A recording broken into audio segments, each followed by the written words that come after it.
Foundation, Shitbag and Crackies, Yes. have sponsored a get-together at the bookstore at Barnes & Noble, where they're going to be with some of the famous authors, including Ian Shagnord, who wrote the new Christmas coffee table book entitled The Christmas Penis. Oh, hey. And all the sales of the Christmas Penis coffee table book will go toward the charity. Who is the charity? Oh, it's that charity. What's the name of the charity? People whose situations have been damaged by bad zippers. Oh. Yeah, if you got a bad zipper situation there, you're going to want to check out that book. Buy the book. It's describing the penises through the centuries. They give good details. They're very, very particular. They go from the short, the wild, to the extremely large, to the uncontrollable. The same gentleman has also authored the small coffee table book, How Not to Damage Your Penis. Oh, that's all the things that you shouldn't do, like pouring hot oil on it, setting it on fire, over lubricating, sticking it in a moving fan, sticking it in turbojets. Like if you're at the airport, don't ever do that. Don't stick your situation overwashing. I don't think overwashing is a problem. You might have just made that one up. Extreme vigorous activities that will damage the actual muscle itself. So he writes a lot of coffee table books. Yeah. You got the Christmas Penis, and also the Book of Crumbs, which is a book full of pictures of crumbs of bread and other things on different surfaces. The Book of Crumbs. That sounds like some sort of dare type of thing that you might want to buy. You might want to buy that kind of thing, so therefore you could buy it and later on, buy it later and then buy it and then see what you can do with it. That makes a lot of sense, what you just said. Thank you.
Turn up the mic. Ah. Am I turning up the mic? I am turning up the mic. Testing 1, 2, 3. Why didn't it set the way I set it to? Hopefully somebody can hear me. If not, we'll be having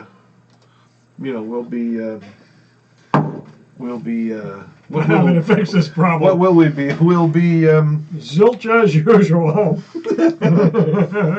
I'm going to find out. I'm going to go right now. Hey, welcome to the show. It's the Mike and Tim Christmas Holiday Special. Merry Christmas, Happy Holidays. And Happy Hanukkah and all that sort of jazz, too. This is my co-host, erstwhile co-host. Erstwhile, guy of the environment, man of the trail. Oh, yes, the incredible Tim, right here. Well, Timbo, at your service. So, in true professional fashion, we're not even going to try to hide the fact that we're not sure if anybody can hear us. we're just going to roll with it because we're very honest with our audience. Right? Yeah, absolutely. That's very important, I think. Absolutely, you've got to give them the stuff. I think. I just got to notice that the Mike and Tim show is live right now. Oh, hey, hooray! Those guys are awesome. I mean, pretty much. Yeah, very good. Well, every time I speak here, I can see the volume going up. But we're not exactly sure whether... Oh, there we go. Oh, okay. I heard myself. Yeah, they're very good. We are right. So here we are, man. We're all right. This is great. Hey, why don't we, you know what? We'll give a little shout out to this fine brew. This is, what is this we're drinking, Tim? Okay, what else we got? We got the Van Trop. Remember the Sound of Music, that whole thing? Well, that was based on the Van Trop family in Austria. Anyway, they came to the States, and they actually moved to Vermont, and they developed a lodge up there, and they have their own beer. And this is a Dunkle Lager. It's a Dunkle, which means dark. Dark. A dark beer which has a lot of taste. It's a deep, rich, and smooth, and surprisingly crisp finish. And it says it's pretty good. A little of Austria and a lot of Vermont. Yeah. A very nice sort of a lager. And it was done by the family that inspired the Sound of Music. Well, as far as the Sound of Music goes, my mom liked to watch it. I did too. I was not a big I'm a musical fan. No question about it. I would watch it now because it reminds me of when I was a kid. But it really, if I really were to delve into the memory, it was really me like, oh, God, isn't there anything else on it? I, on the other hand, truly enjoy those kind of shows. During the holidays, when I was a kid, the holidays brought about holiday specials. Andy Williams, maybe Frank Sinatra, Bing Crosby. And that meant whatever the hell you were going to watch that night, whatever it might have been, Happy Days, or Chico and the Man, or, who the hell, BJ and the Bear. All these quality shows around Christmas time might be preempted for the holiday special. It's always like this. The following shows have been preempted for bringing this holiday special. Like, when you're like 12 years old, that's a major deal. Yeah, it looks like there's this dead guy coming out, and he's how can this guy be alive, let alone sing? It can't be real, right? Yeah. So, poses no interest whatsoever. Of course not. It's like, oh God, what is this? We gotta watch this. Mom, is there anything else on? Of course, the only reason we put up with it was close to Christmas, and you didn't really want to piss your parents off unnecessarily. I can see the conversation in the background. Little Johnny's sitting out there, he's complaining to his mom and dad.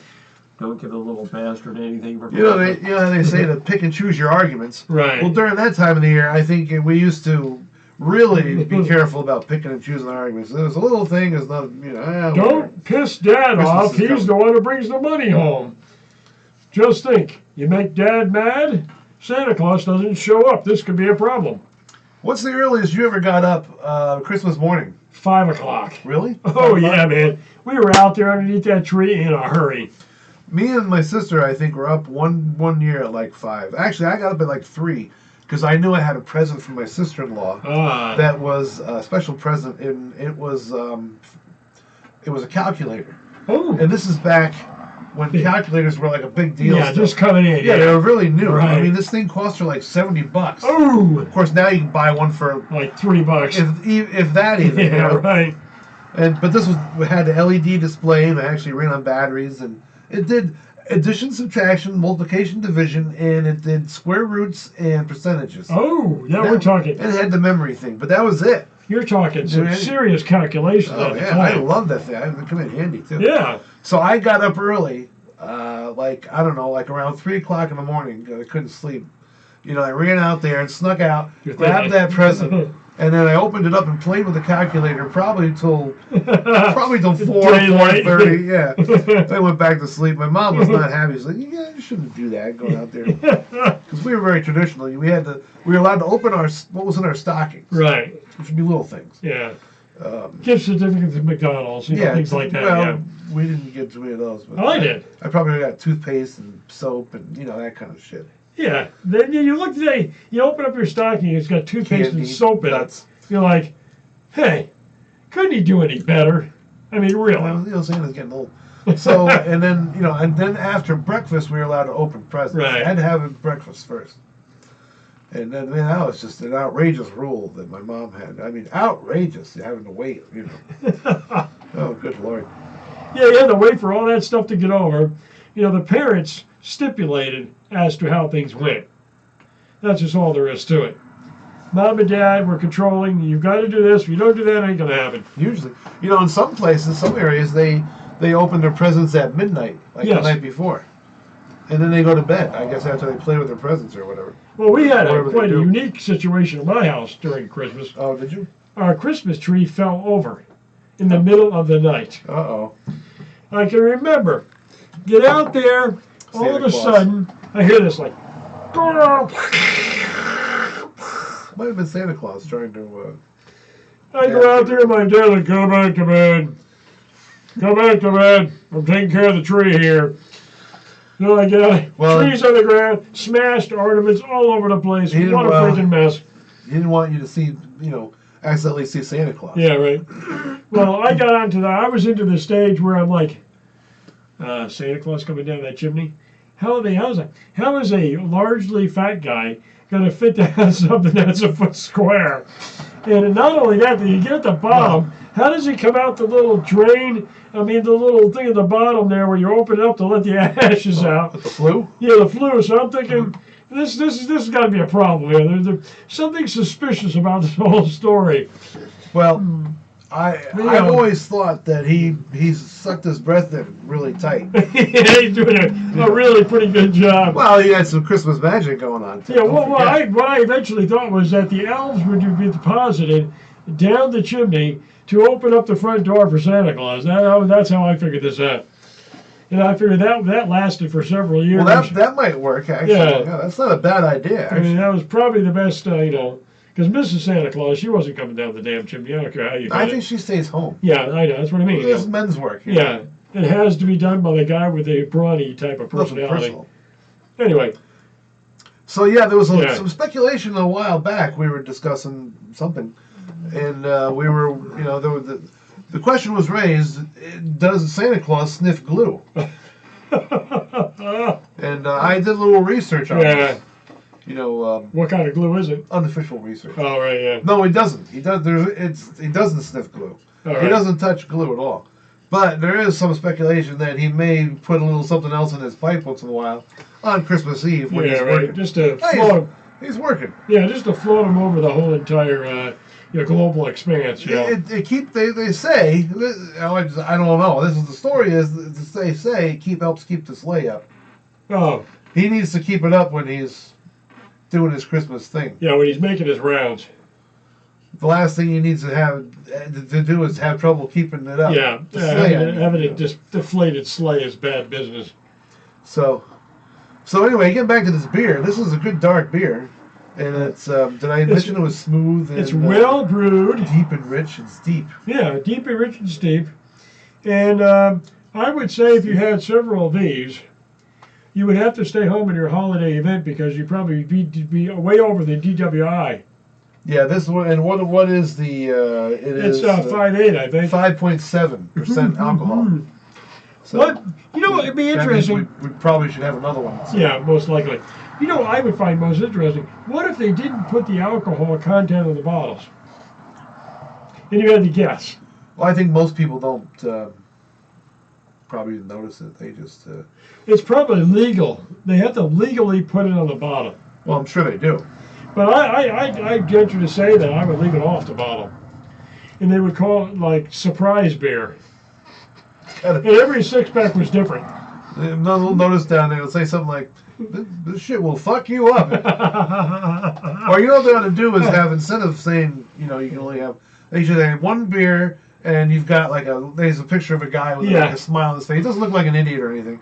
2 beers, and the smile's gotten a lot wider, and he's got a goofy look on his face, you know. 3 beers, and now he's like hanging from the lampshade or something. And that's like a universal sign language. Anybody can probably figure that out. Except like maybe people habitual. Not habitual. What's the word? Habitual. Indigenous natives. Aboriginal, not habitual. I was thinking aboriginal, but I said habitual. Aboriginal, habitual. Well, many Aboriginals are habitually Visual. Aboriginal. Many Aboriginals are habitual originals. So you know what this reminds me of? Steering back to the beer once again. Yeah. It reminds me a lot of Dinkelacker Dark, which was my brother would call a college beer from the, well, I guess it was the 70s and 80s. It was popular. We used to go to a place in New Paltz, where It was served? it wasn't. It was on tap, Oh! and it was really good. It was a little bit, I mean, obviously on tap it was a lot fresher because whenever you have something that's actually imported, it was imported at least at the beginning. It loses a little bit of that Effervescence. that effervescence. Oh, yeah, effervescence. It loses a little bit of the flavor in the transition. Just think about it. It's got to go all the way from Germany, fly over to some distribution place. Indeed. From the distribution place, then it gets dispersed throughout the East Coast of the United States. Right. So in between that time frame, it probably loses a little bit of flavorization. Right, exactly. Maybe it loses a little bit of its punch and its kick. It's a good dark and its beer. flavor, yeah. I can remember going to one of the beer fests here in town about 20 years ago. I think you were there, actually. Oh yeah, it was, yeah. Yeah, this was for people who don't know, or don't have these sort of things in their Anymore. area. This is a sort of thing where, well, basically it's a German Bavarian kind of festival. So they got food and other stuff, and sausages. There's people dancing around, goofily dressed, in the Bavarian type things. The Lederhosen. Whatever they call it, yeah. Or Hosen. But most people are there for the Beer. variety of German beers on tap. And of course, they have Dinkelacker Dark. So one year, I think I was walking around with two pictures of Dink Dark, sucking it down. Oh man! And I mean, just think. we got a ride home from my sister. We weren't driving. Good. But man, I was violently sick that night. Not only was I violently sick, I was just, after you've thrown up everything you got. You just throw up some more. No, there's nothing left. But you just keep getting these heaves, and you're just like, oh man, did I possibly? You start saying to yourself, possibly I should have not drank quite so much tonight. Really, if you're taking a bath in this stuff, it's really not good. The thought crosses your, see, I was too busy drinking it to take a bath in it. You were there, don't you remember? Yeah, I did. You wake up in the morning on one of those, and you can literally smell it coming off your body. Yeah, it's just, it's a good beer. I don't recommend drinking 2 or 3 pitchers of it in one Not sitting. a good idea. But it's a nice beer to have in a glass. It's the kind of beer you can have with a salad. Like with our If Christmas, people like, you can have it salads with Christmas. and, foods with it. Where does that ever come from, by the way? What's that? Beer with a salad. Oh, a lot of people like that. There's actually, if you Google it, I'm not going to do it now because, well, Beer with a why salad. the hell should I? Let the listeners do it. But if you Google salad, beers with a salad, or beer that goes good with a salad, you'll find there's people that have pages, or at least there's forums, like cuisine forums. Right, That's a good word. Cuisine form. And they have articles, threads, they call it. Really, Threads. Based on what kind of beer goes good with a salad, or what kind of salads go good with beer, even. Well, look at it this way. Or even cheese. Because everybody thinks wine and cheese, Right. but some beers can go good with cheese. What about this? How about you have a martini here and a beer there? And then what? Well, what makes a difference? One of them or two of them are going to get you hammered out of your mind anyway. So if you have a salad, it really doesn't make a rat's ass bit of difference. Well, we're not talking You're about going to get somebody hammered anyway. We're not talking about somebody who's pounding down the beers. We're talking about somebody who is having dinner and they're having a beer while they have their salad. Maybe they'll have another one during dinner, but they're having a salad first and they're having a beer. I mean, I'm not sure. What do you... I can't get into the whole... You're coming from the premise that whoever it is obviously getting completely... tankered. But I can't get into the whole concept of somebody saying, well, this is a light beer, so I'm going to have a light dinner. Well, sometimes light beers go really good with salads, and dark beers go really good with meats and stuff. Why? But some dark beers actually go good with salads. Who cares? If you like Well, it's something to talk about on our Christmas show here. How can you say who cares like that? Well, you're like defeating the purpose of this whole show now. The way I look at the whole damn thing, if you're going to have a goddamn beer, have a freaking beer with your damn salad, whether it's light pissy, heavy, over, under, or whatever the hell it is because you like the taste. It's a food thing. It's a food thing. Jesus. So, some people out there who are watching this are probably saying to themselves, we don't give a shit. Now, you just totally validated these naysayers by saying, yeah, who gives a fucking shit? Who gives a flying crap? Really? If I want to have a beer, I don't give a rat's ass what it is. If I'm eating, I'm going to have the same damn food anyway. Regardless, though, this is a good beer. Yeah, I agree. And it's got made with Vermont spring water, which sounds... Very good. Sounds, plausible. Well, it certainly does sound plausible. I was going to say it sounds healthy. It is Mary Poppins inside this beer is what we need to figure out. Plausible. Oh, wait a minute. Hold on. The sound, when you open this up, does the Sound of Music pop out? I don't know, does it? What's the name of the woman who played in The Sound of Music? She's British. I don't know. What the hell was her name anyway? Oh, Sandy Duncan, was it? No, Sandy Duncan. She's a freaking out in the cornfield there in the middle of the 70s. Oh, you know who it was? It was the same woman who played in Mary Poppins, yes. I think. Yes, that is correct. And her name was... And... What's her name? Her name was... What's her name? You know. Yeah, the 70. What's her name? In not Mary the Poppins? Andrews sisters. But something... Julie Andrews. Julie Andrews. Yes.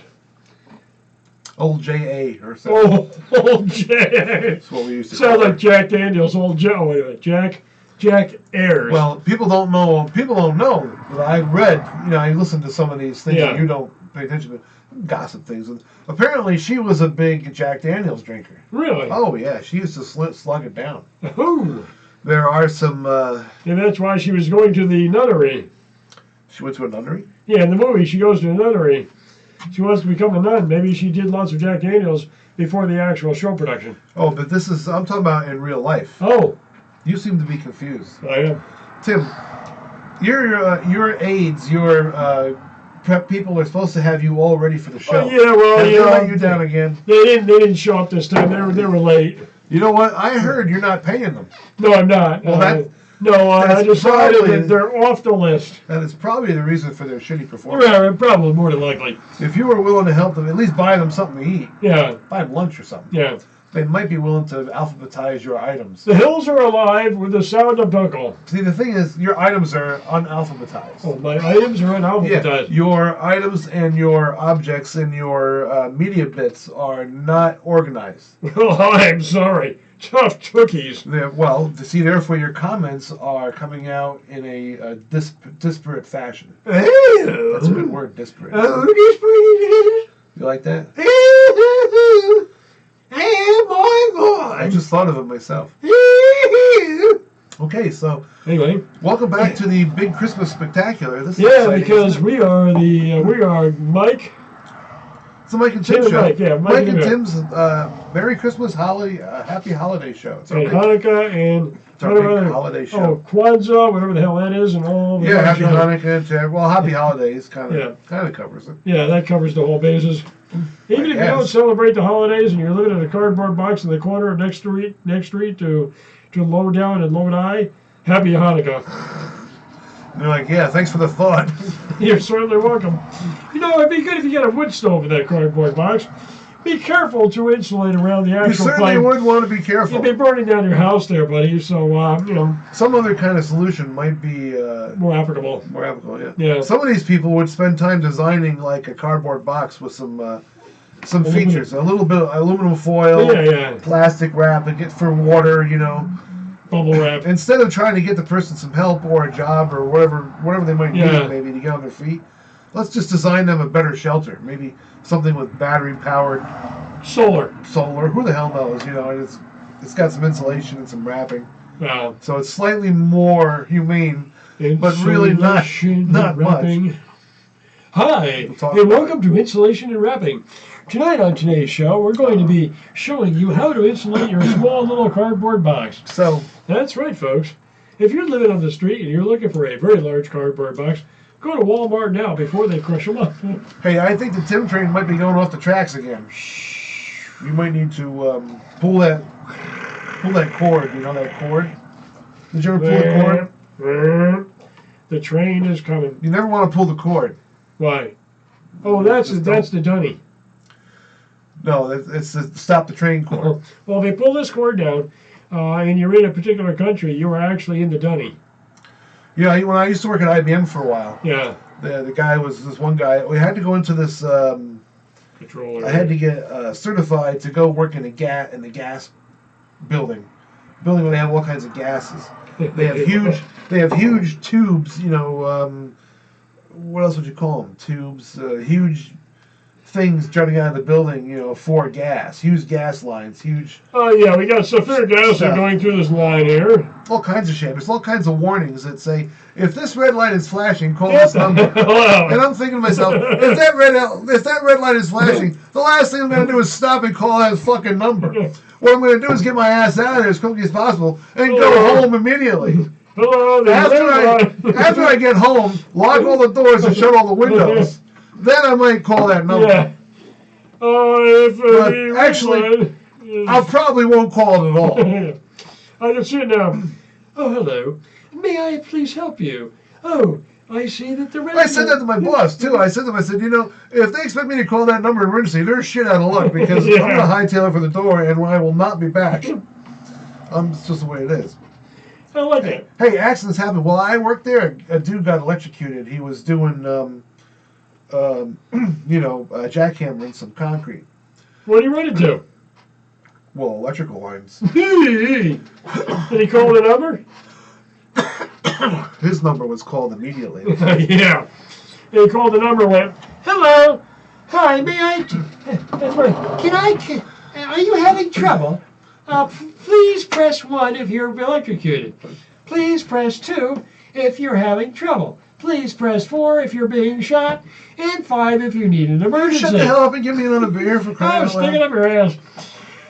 Please press number 14. I just told you about somebody who got killed.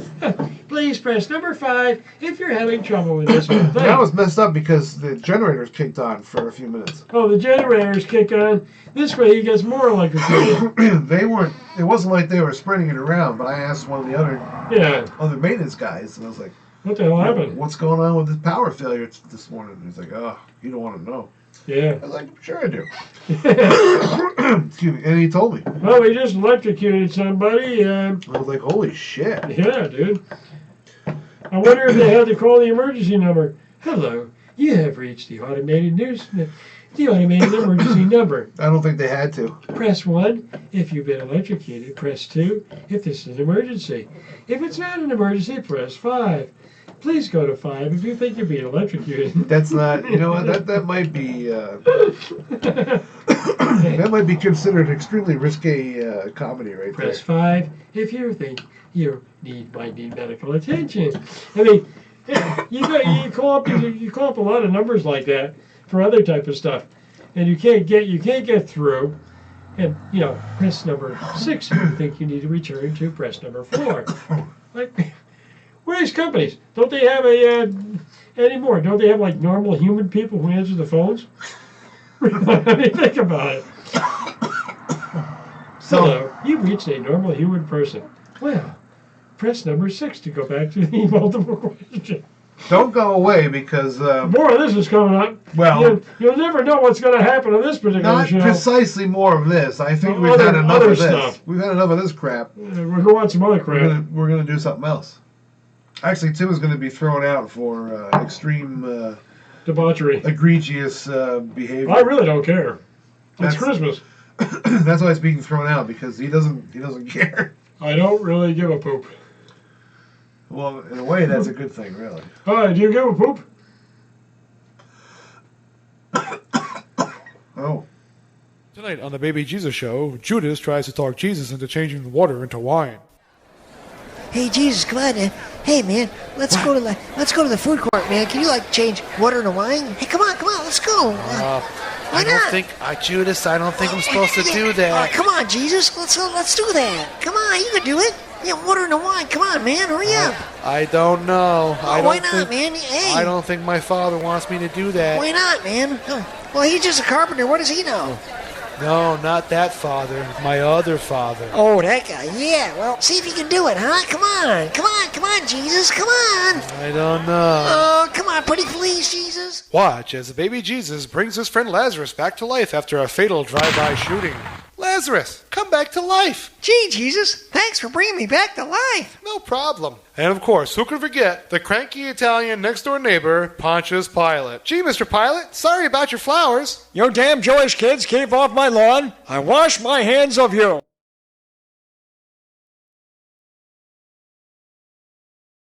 You know, we've been having a very big special on moist tallette. Okay. So we have a very big supply of moist tallettes come in one day. Instead of medicines and surgical gloves and whatnot, instead of autoclaves, I mean, it's not really necessary, you know, to sterilize this all the time. Really, you don't have that many germs in a clean room, you know. We keep the rooms very clean. We've just got a new shipment of moist tallettes in. Okay. And this shipment is very good, you see. It is lemon-scented moist tallettes. Oh, very We have an oh, almost that's infinite supply of lemon-scented moist tallettes. So That's if you have, very nice. if you fall down maybe 5 or 6 flights of stairs, or if you have crushed your skull, perhaps if you are in a coma, gastric, you know, or perhaps some kind of problem with the rectum or the prostate, come down to Fred's Medical Center and you will receive a lemon-scented moist towelette. what a deal. What a deal. Not only good for washing your hands, Wow. but also for cleaning your face, you know, after eating. What a combination. What a You know, it's pretty combination. good. And if you are not feeling well, a lemon-scented moist towelette will always make you feel better. Oh, your clean face and clean body Let is me always stress that the preferred. cost minimal. What is minimal? What are we talking about We're here? talking 50 cents, my friend. So if you have a caved-in skull, or perhaps the pneumonia or the flu, or perhaps the AIDS,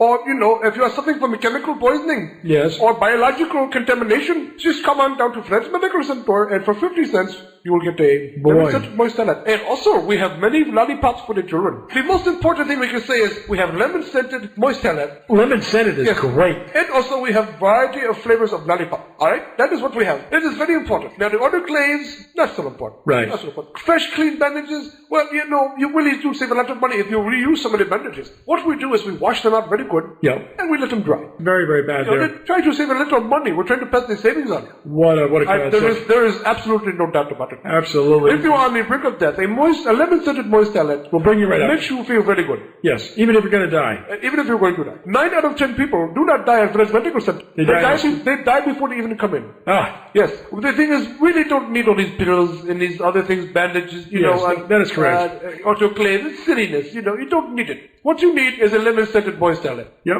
It solves the problems of the world. It is. I've got to get going now because we really do have a lot of things going on.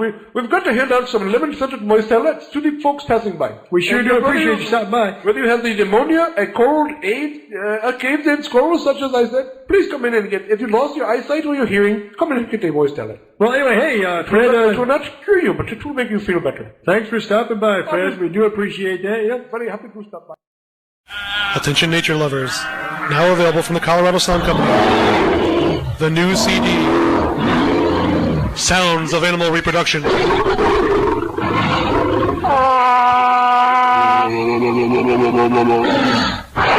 Never before has such a plethora of audio imagery been gathered together on one CD. Nature lovers, pet lovers, animal lovers. Get it now. Sounds of reproduction from the Colorado Sound Company. It'll bring out the beast in you.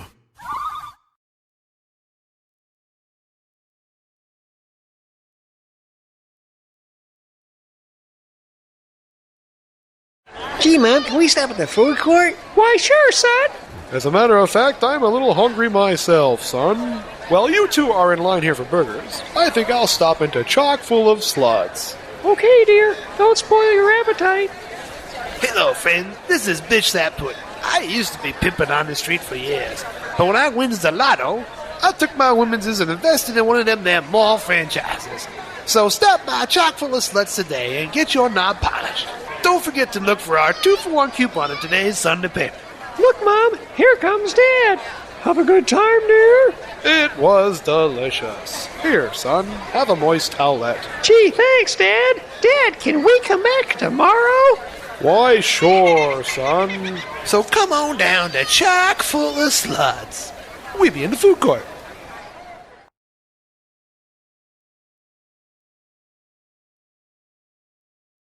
We're back, folks. Don't worry. Chances are we're back. We hope so. Yes, Well, absolutely. It looks like the mic has got. Look at that. See that little line going there? There. Right here. Oh, yeah. Test 1, 2. Yeah, that's the Yeah, the audio. Yeah, okay, audio. right. So apparently Yeah. we can be heard. Yeah, good. Whether That's a whether good we're thing. saying anything worth listening to It is is questionable, but we're going to do it anyway. Because those who persevere, those who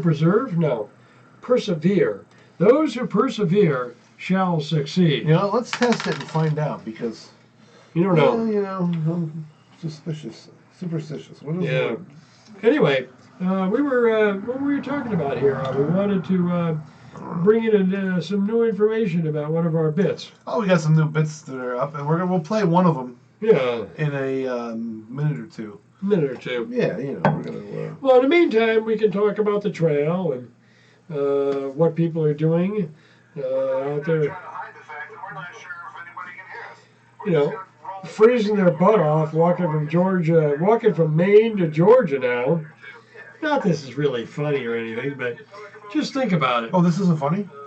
Well, just think about it. Oh, You're out there walking in the cold, hiking, and you probably can't take your underwear off. You know, did you just say something about freezing the butt off walking from Georgia to yeah. Maine? The other thing, which could be a severe problem, you can't change your underwear probably for at least a month. And why is that? Why is that a problem? Well, you know, it starts to become part of your body. And Well, when isn't you- that an advantage? Isn't there an advantage to something like that? Yeah, the advantage is that, you know, all the sweat and stuff just sticks there and it helps to insulate you. But the problem comes when you have to take it off when they actually physically, surgically remove it from your body. Oh, You know, cotton long underwear is not a good thing.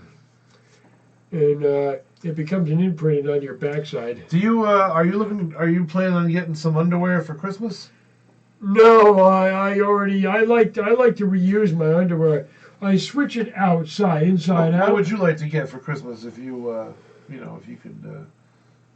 Purple underwear. Well, let's say somebody gave you a $50 gift card for wherever the hell. What kind of shit would you get? I'd probably get some motor oil. Motor oil. Yeah, I like to spread it on my my Twinkies in the morning. All right, Mix it up with other cereal like I put it on ramens in the morning. Do you do ramens in the morning? No, I don't. Motor oil is a great thing on the ramen in the morning. It substitutes the usual morning breakfast routine. So many people are into, the fruits and vegetables. Many people. I like ramen in the morning with motor oil. I usually do the, 1040. 10W40? Yeah, 10W40. Yeah, it's much more efficient. It spreads over evenly. The drawback is you shit your brains later on that day, but it helps release all buildup. That's the only drawback, is it? Yeah, that's the only drawback, yeah. It's a great product. It's a great product. It works. It's from the, I forget, I think it's some sort of chemical company, maybe Gulf. All right, Tim, once again, thanks for your creative input here. Thank you, yeah. It's amazing. If anybody out there wants to try this, I recommend emailing me so that you understand how the reaction happens later on. I thought you were going to say that they shouldn't try it. Well, what happens later on, about 3 hours, you have an immediate explosion. I think we should probably say that no one should probably... Well, you shouldn't even eat ramen, let alone motor oil with it. Well, Wouldn't you agree that that's not a good idea? I like it. You like it? It works for me. It works for me. That's the slogan. It works for me. I have no problem with it. Anybody else does, that's their own problem. Therefore, the Christmas holiday meal should be ramen and motor oil. Trying to find a way to segue away from this. I don't know. Oh, all right. So we'll just...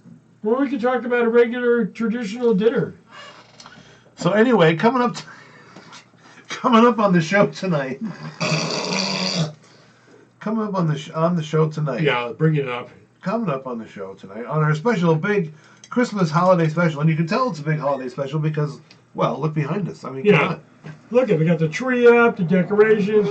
Santa Claus will be coming by later on, probably crashes in the window. Probably. Yeah. But it wouldn't be a holiday special without some guests stopping by. That's true. So in a little while, we'll have, or at some point, in the program, depending on how my voice goes here, Psychic Bob, we're going to have Psychic Bob stop by, and he's going to be reading The Night Before Christmas. Oh, hey, that'd be good. Yeah, it's going to be cool. Matt Lauer stopped by. Harvey Weinstein's going to be here later. I don't know about that, but I do know that Psychic Bob will be here. Right, Psychic Bob will be here, and Ian Closelyne will be here with a new Christmas tune. He's just finishing up working on. I hear that he unclipped himself from the line, so he's doing much better. Well, I don't know. You'll have to ask him that when he gets here. All right, very good. He sent along his guitar ahead of time. Good. So it's all right here waiting for him, and he's going to be playing his new Christmas tune. What's the new Christmas tune? I don't know. You'll have to ask him when he gets here. I don't know. That sounds like that's it. I don't know. Maybe so. It could be it, yeah. But he'll be here, and who knows? There might be. Who knows what else might happen? Who knows? Who might stop by here at the famous Mike and Tim Show studios with our big Christmas special? Well, that's exactly right. Yeah. Tim, you are, as usual. Amazing. I was going to say, honestly, I was going to say you are completely full of shit, as usual. Oh, thank you. But that seemed a little. That's a little harsh. Yeah, a little bit. You know, I like being just halfway full of shit. Now, when I need to leave, I release the rest of it, and I'm out of here. Well, we've heard that about you. It's too bad I'm related to you. Therefore, this could be a problem. So, this time of year, people don't realize that God is on vacation. That's true. I mean, I don't know how long it is. He has... probably several weeks. He's left Pastor Shafter in charge. Yep. And we have a little message here from the pastor. Isn't he from Dinwiddle, Texas, if I remember correctly? He's from Dinwiddle, Texas, the Church of the Holy Receptacle. Yeah. Absolutely. All right, so here we go. All right. Pretty soon. Coming up almost immediately. Let's put it that way. It's a good way to put it, right? Let's put it that way. All right. Hello, friends. This morning, I was startled to get a ringing on my cellular telephone. God called me on my phone, told me going on vacation, going up to the top of Mount Everest to get some quiet time in. They asked me to look after things while he's gone. Jesus would have looked after stuff, but he's off on a cruise in the Caribbean. Can't tell you which ship. God asked me to just kind of fill in for him while he's gone. Take any special requests, keep an eye on the weather, devil, that sort of thing. Make sure the devil and the demons don't get out of line, because they think maybe God's on vacation. We can do nasty things like fornicate and be disrespectful to elders. The other thing that God wants me to handle is collecting the tithes. If y'all got your tithings ready, your contributions to the work of the Lord, just drop them off to me. Make sure God gets them when he gets back, right here in my pocket. Truthfully, now God's probably having himself a little golf, maybe doing a little bit of swimming. Well, it's a little bit of chilly up there on the top of Mount Everest. God don't really mind the cold. He's pretty easygoing about something. But I want to warn everybody, don't leave a mess for him when he gets back. You always remember what your mama say. Don't make a mess so when you come home from vacation, the house is a mess. Don't do nasty stuff while God's gone. Else he might come back and cause some of that there fire and brimstone to come down. Don't know where it comes from, but it's awful nasty. So I hope, friends, you'll join me in wishing God and Jesus a wonderful summer vacation. God wants me to let everybody know that he'll continue gravity and the rotation of the earth while he's on vacation for our living convenience. Praise God.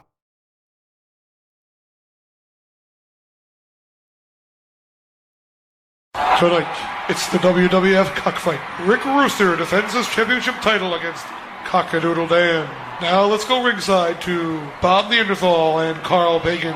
Well, Bob, here we are at ringside. How do our competitors match up tonight? Well, Carl, Rick Rooster, I think, is really going to put the feathers onto that cockadoodle Dan. He sure gave Rhode Island Red a real trouncing last week there. Yeah, that venue there in Las Vegas, he stomped him right to the ground with his technical hold, I tell you. That was an amazing move. Well, we're going to find out tonight. Cockadoodle Dan can hold his own against Rick Rooster. Yes, I think we are there, Carl. We certainly are. And now let's go center stage here at Madison Square Garden for our referee, Mel Flem. In this corner, weighing 9 pounds, 7 ounces, the challenger, Cockadoodle Dan. In the right corner, the champion, weighing 12 pounds, 4 ounces, the poultry pile driver, the feathered frenzy, the barnyard terminator, Rick Rooster. Now, boys, a clean fight, no low blows. No kidney punches, no rabbit punches, no foul moves. All right, come on, boxing, and don't be a chicken. And there's the bell, and they go. Hey, and it's Cockadoodle Dan's coming Rick out there. Rooster, well, he's on the left. And there's another left. Oh, This is another Cockadoodle left. Dan's got one going there. And there he comes. He dodges. Nope, he brought up Cockadoodle Dan, come up with the left knee, just slashed him across the left wing. And Oh, I it's see him- slashing. Oh my God, look at the blood coming To out the of left. him. Another left. Oh. Uppercut. I can't believe the brutality. Oh my God. Rick Rooster moving in. Oh, Cockadoodle Dan's down. He's back up again. He's Oh, slashing him. Look at the blood. it's everywhere. Okay, Rick Rooster moving in. He's slashing. Cockadoodle Dan is down, and he continues to slash. It's left and right, left and right. It looks like, oh my God, look at the blood. And Look at the Cockadoodle blood all over Dan's the floor. not doing good. There's an No. eyeball rolling on the canvas. Oh, and it's not good. It's not good. Cockadoodle Dan, I think he's That's down. it. There's the bell. It looks like it's over. And It looks like Cockadoodle Rick Dan's Rooster down. is another winner. How about that, Bob? Well, you know Rick what, Rooster wins again. Rick Rooster's one hell of a That competitor. was one hell of a bloody chicken out there. Yeah, I would say That's all I so. gotta say. Absolutely. Don't go away, folks. We'll be back with an exclusive. Interview with the winner. I'm Bob Neanderthal, and I'm here with our champion, Rick Rooster. Well, Rick, looks like you had you on the fence there for a while. Are you going to be retiring after your bout next week in Los Angeles? The other question we've been begging to ask, several people out there said, it looks like you've been put on some weight. There's been some little controversy.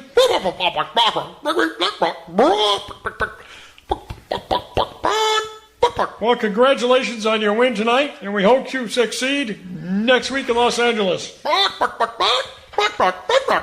And there you have it, folks. Our winner, Rick Rooster.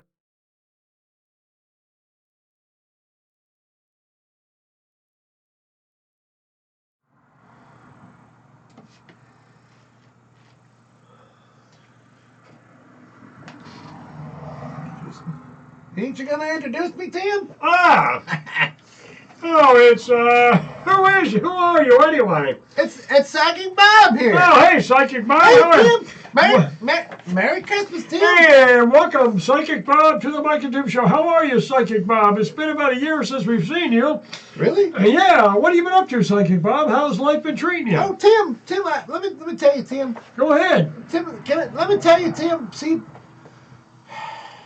I've been working for the government, Tim. What have you been doing? Well, we've been trying to find out where them aliens are coming from.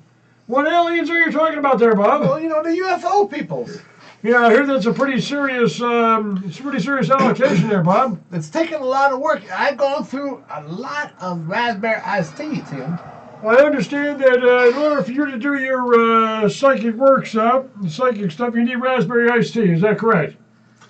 Well, yeah, it helps. Yeah, folks. I mean, sometimes, you know, I got myself in a pickle in Afghanistan with the psychic response team. We was in Afghanistan doing some top secret government, Were you looking covert for work. raspberry iced tea over there? No, but I had some, I brought some with me because it's important to, keep fueled up. But something happened where I got into a pinch. See, I got momentarily kidnapped by the Taliban. Right. And I did not have a reserve of raspberry iced tea. Exactly. So my powers was waning, Tim, But I used, like, everything I had. I told them, I said, you don't, I said, what I said is, you don't know who you're messing with here now, because I'm Psychic Bob, and they pretended not to know who you were, but they knew who you were. Oh, I think they knew who I was before. I know they knew. They heard of me before because, you know.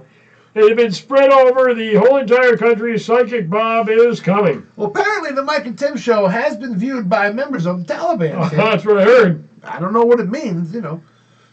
I guess everybody likes some good TV. Yep, right. And I also like raspberry iced tea. Raspberry iced tea is very important, Tim. After you know why I'm here, Tim? Why? Well, I come over here to read. I got this book here. I come over here to read The Night Before Christmas. Aha, very good. You know, for the kids. Well, for anybody, I suppose. For the little ones. For the kids, yeah. The little ones, about 25 to 100. You know what's nice is the kids get that Christmas candy sometimes. Yes, they do. I wish sometimes somebody would give me some Christmas candy. Yeah, as opposed to the children. What about the older children? They don't have to take it away from the children necessarily. Right. You know, well, I mean, if they have to, I suppose. Oh, sorry, kids. But, I mean, just let me have some, too. That's all. You know. Yeah, I think it's a great service that you do. Well, I don't want them to get all sugared up, you know, Tim. Right. But sometimes the best way to keep your kids from getting all sugared up, you know what it is? Don't give them any. No, you got to take some of their candy and eat it before they can. So they don't get a chance to get all sugared up. So what are you talking about here, Bob? If the neighbors have given the kids chocolate, you eat it instead. It's a thing you do for your kids, Tim. Sometimes you got to step in and make the sacrifice. Right. You don't want to eat that Snickers bar or them Hershey bars. You die of chocolate, maybe. Or them suck on them really good peppermint. But sometimes you got to put them in your pocket, take them to work because because why not? You know. Yeah. I mean, because you don't want your kids to be imbibing all that sugar. Because they're going to be hyperactive. It's bad enough when they sneak your whiskey. Sneaking your whiskey is one thing. Sucking down your dime of chocolate is something else. You know, I think Santa Claus is going to have something to say about a kid who's been sneaking your whiskey. I would get that kid anything. Well, it's a little late. Nothing. Well, the thing I'd have him locked up and never coming back again. Well, the particular individual only took a small amount. So. Okay, probably a small amount, maybe not that much. Well, I don't know exactly how much. Maybe a little bit. I think we might be getting off the track, Tim. That's right. I was told that you might get off the track, and I might have to steer you back out. I have a tendency to stretch my conversations to quite extensive. Well, do you want me to? I'd like you to read The Night Before Christmas for all right. Yours. Now, Tim, see if you can. Well, anyway, go ahead. I don't know. Just I might need your help with some of these here words, Tim. All right, go ahead. Hang on a second now. All right, let me see. I get my glasses out. It says copyright. Oh no. Oh, can't read that. Twas the night. What does that mean there? Twas, Tim. Do you know? Sounds like some sort of kinky thing to me. Really? Yeah. Ain't this supposed to be for kids? Hey, honey. Twas? What does twas mean, Tim? Twas two women and a guy getting it all together. Twas the night before Christmas. Why didn't he just say it was the night before Christmas? That's probably what it means. Yeah, that's probably to make it sound a little more plausible. When all through the house. All through the house. Not a creature was stirring, Tim. Not even a mouse, Tim. Well, ain't that good? I have a problem with this next one. The stockings were hung. That doesn't sound good. You read that. This is what I'm reading from here, Tim. I don't know what you're looking at there. All right. You might have just fucked everything up, Tim. Oh, that's all right. You read from there then. Go ahead. People know that. What I'm trying to say, without being rude, is rude. I'm working with limited resources. Let me put it that way. All right. So, damn it. So damn it. Fucking Tim. So damn it. Fucking Tim, you son of a bitch, you Tim. Damn it, Tim. Keep reading here, whatever the hell you're reading. So Tim, the stockings were hung, Tim, by a chimney with care, because they were hoping that St. Nicholas would soon be there. Yeah, that's usually the way it works. Yeah, and the children, they was all snuggled in their beds, while visions of sugar plum was dancing in their head. You know what sugar plums are? Hell no. Well, they are. Well, you know what plums are, don't you? Yeah. I don't exactly. What is a plum, Tim? It's a fruit. Oh, so sugar plum is probably Bing, bing, bing, bing, bing. They're dancing in their head. dancing. Probably, maybe it's a piece of fruit covered in sugar or some such. Right, yeah, dancing in their head. See, I understand some of this old language here. Don't I think Dancing in their head. Stop, Tim. Sugar plums dancing in their head. Go ahead, Psychic Bob. Continue on. so? The children was nestled in sugar plums, and Mama in her kerchief, and I in my cap. Well, no, not me personally. It's the fella who wrote the story. Right.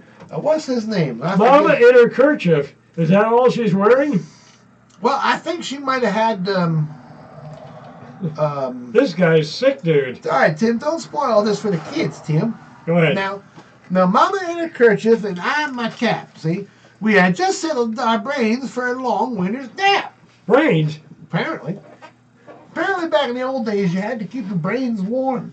Settle your brain. I know. That's why I wear a hat, Tim, because I like to keep my brain warm. Your brain worm is a good idea. It just seemed like a good idea. Yeah, I agree.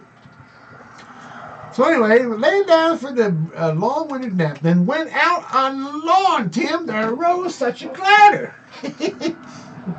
Well, he says, I sprang from the bed to see what was the matter. And away to the window, he flew like a flash. Tore open the shutters and threw up the sash. The moon on the breast of The moon on the breast. No, Tim, come on now, Tim. That's not dirty talk. This book was written back in 1800s. They didn't know how to talk dirty back then. At least not in the book. You know, people might have talked dirty, but they never wrote it down, Tim. Well, this sounds like a little bit of kinky stuff going on here.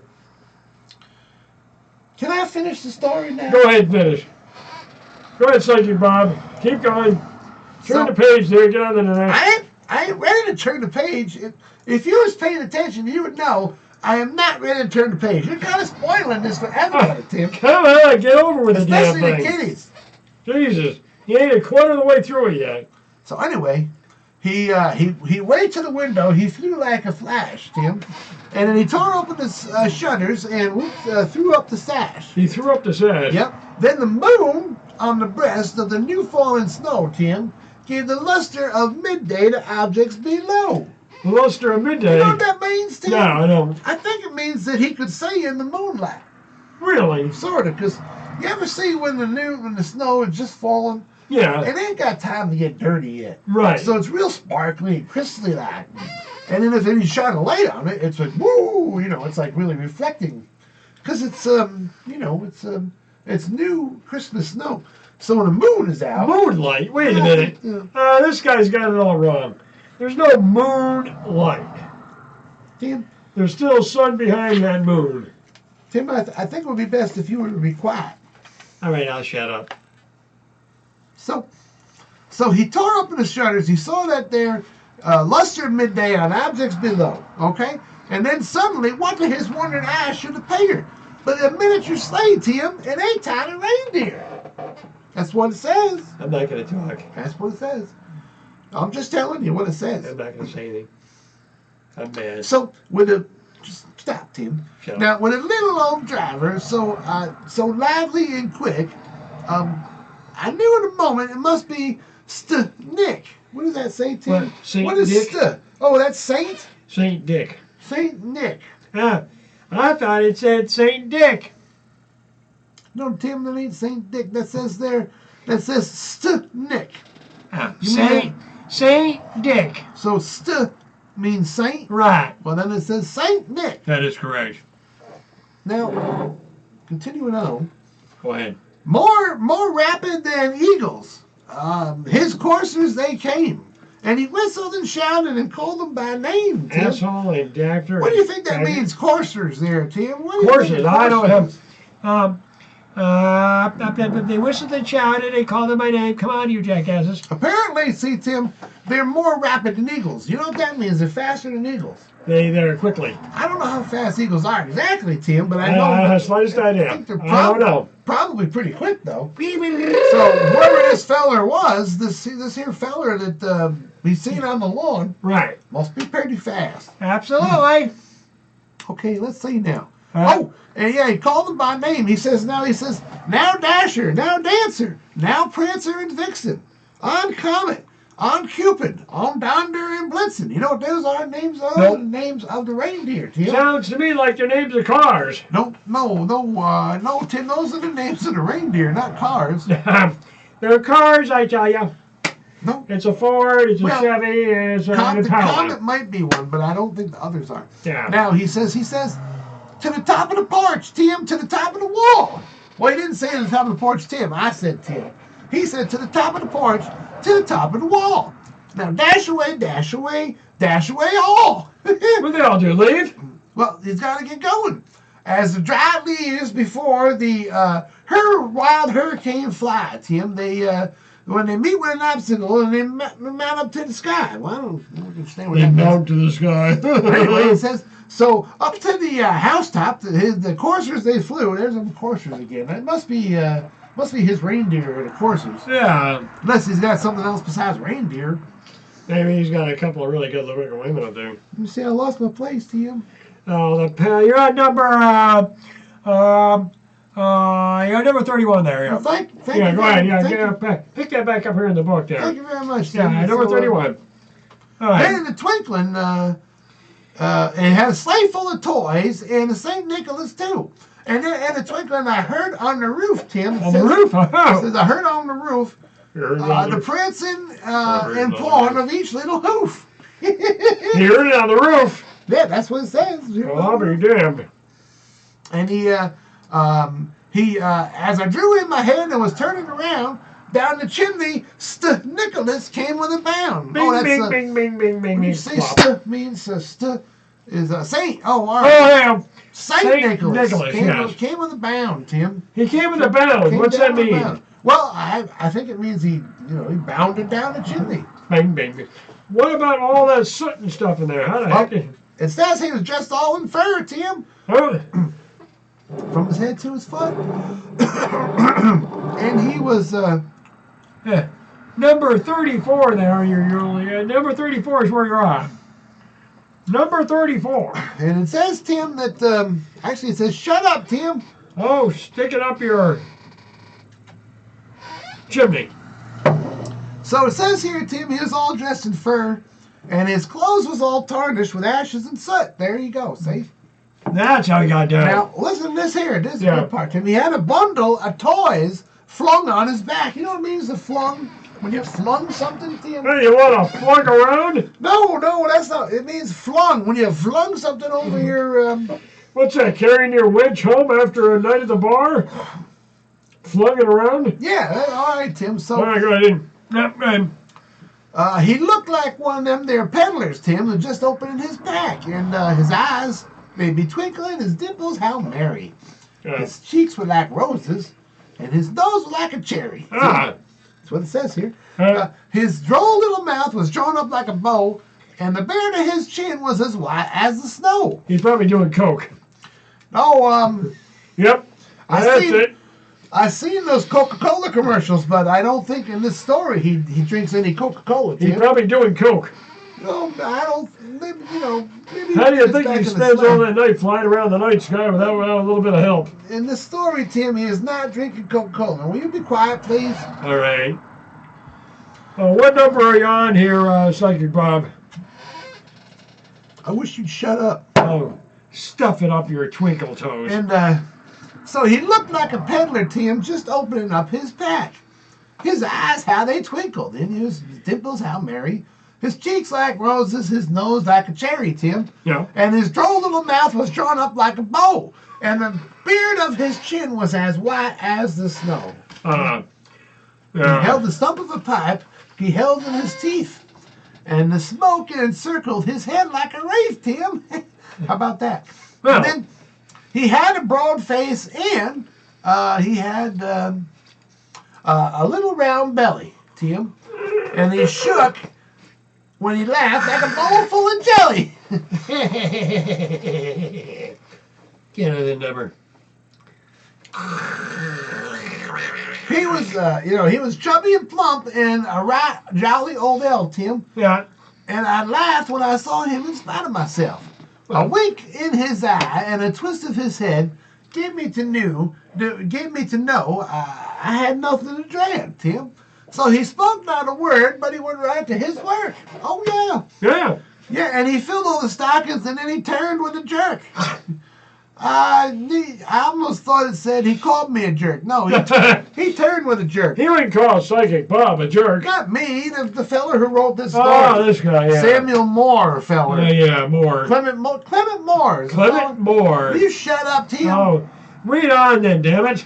I'm almost done. Can I get through this without... Keep going.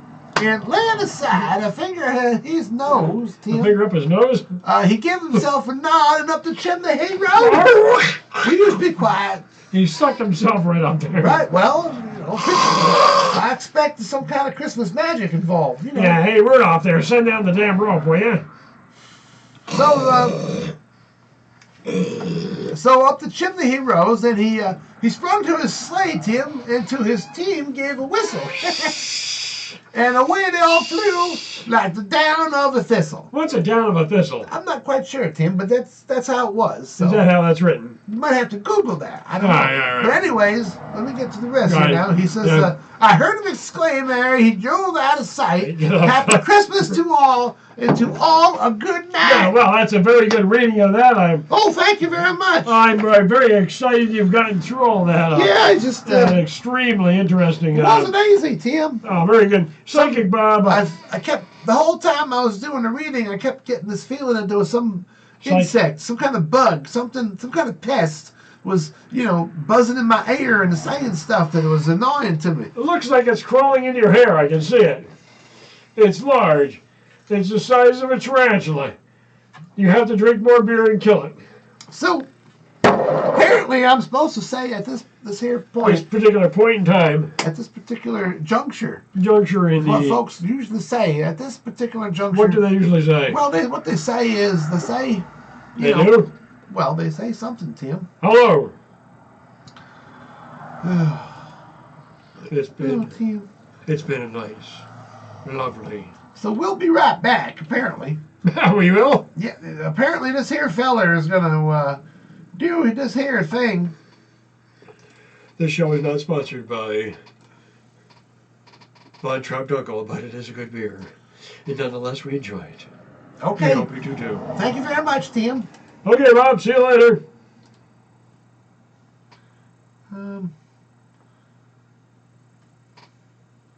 Well, something went wrong there. Oh my God. We can't have anything go wrong. Psychic Bob will have to come back and do that all over again.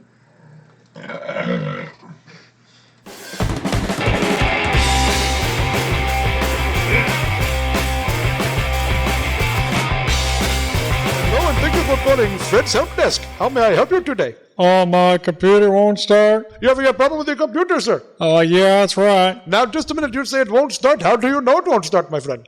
Well, it won't come on. Now, my friend, have you tried the power button, my friend? Yep, tried that.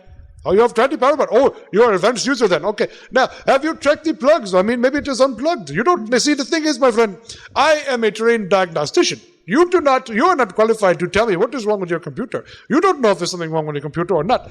I will ask you the questions and then we will determine what is wrong with your computer. Now, is the computer plugged in? Yep, computer's plugged in. Oh, it is plugged in. Yep, something wrong with the computer must be. No, my friend, no. It's quite possible that there's a blackout and there's no power. How do you know there's not a blackout? The lights are on in here, so there's no power Oh, problem. the lights are on. Oh, well, then Yeah. maybe you know what I think, my friend? I think that there might be something wrong with your computer. I just got done telling you that. Now, my friend, what happens when you come up to Windows?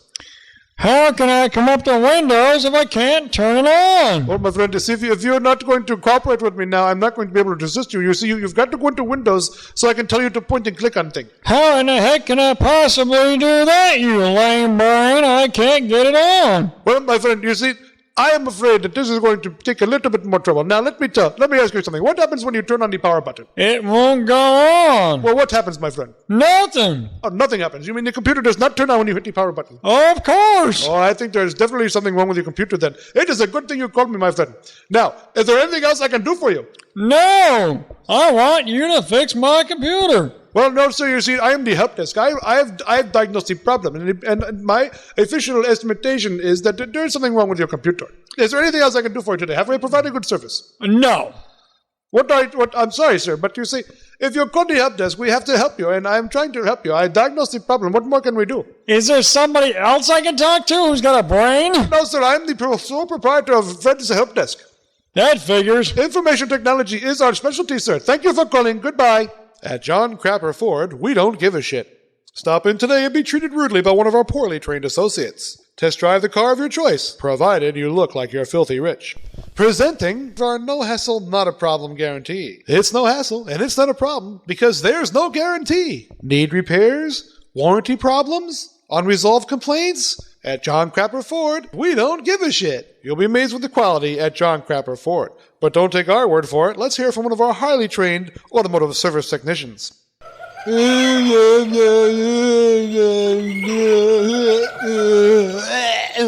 At John Crapper Ford, you can kiss our ass. John Crapper Ford. Deep discounts for sexual favors. John Crapper. John Crapper. John Crapper Ford. They don't give a shit. And it shows. Tired of that smelly cat litter? New from Dispose-A-Pet, it's the Disposable Kitty. Never spend money on your cat again. The Disposable Kitty comes with its own food and water and never makes a mess. When they're used up, simply flush them down the toilet. Available everywhere in handy singles, 3-packs, or the money-saving 10-pack. Now available right around the corner at Handy Marts everywhere.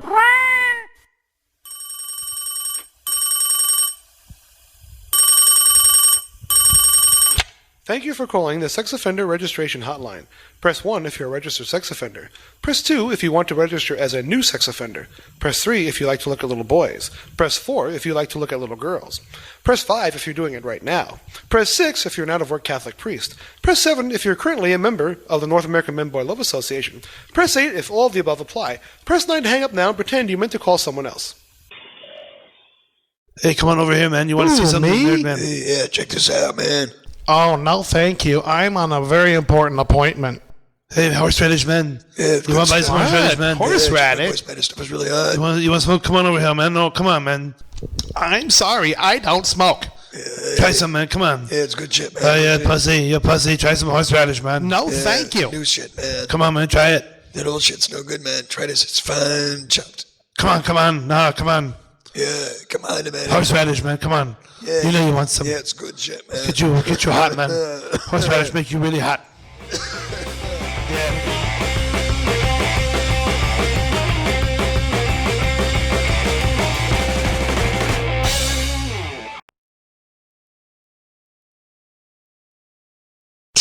Try no piss fly strips.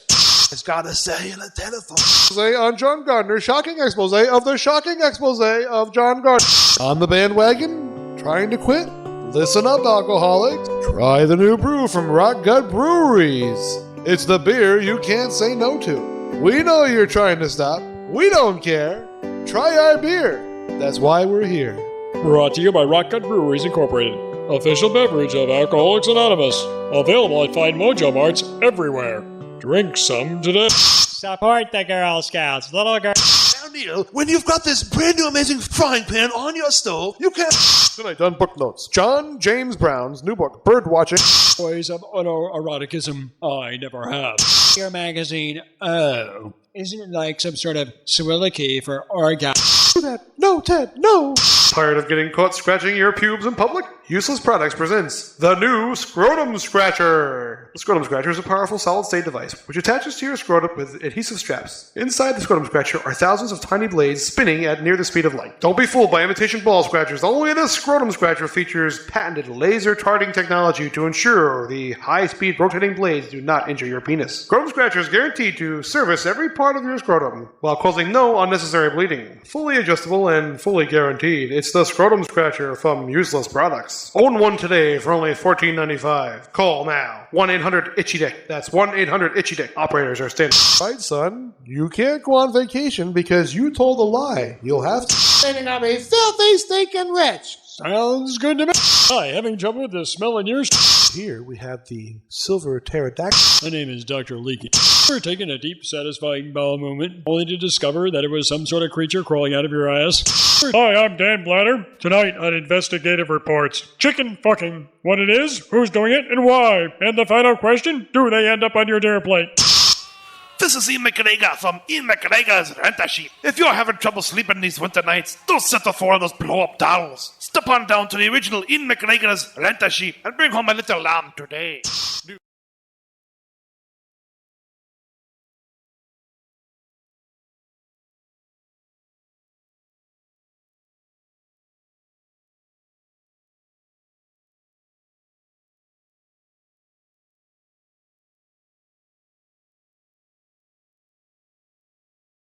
For the Christmas special, so you can enjoy those anytime you like. Hey, Tim, I think the microphone might have been down momentarily. Yes. Aren't you going to introduce me? Ian Closelyne from...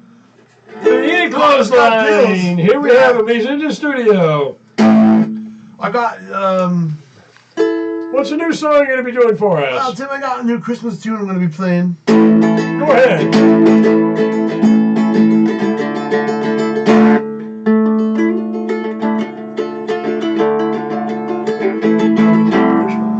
You know, and I got this little piece that goes like this. Go ahead.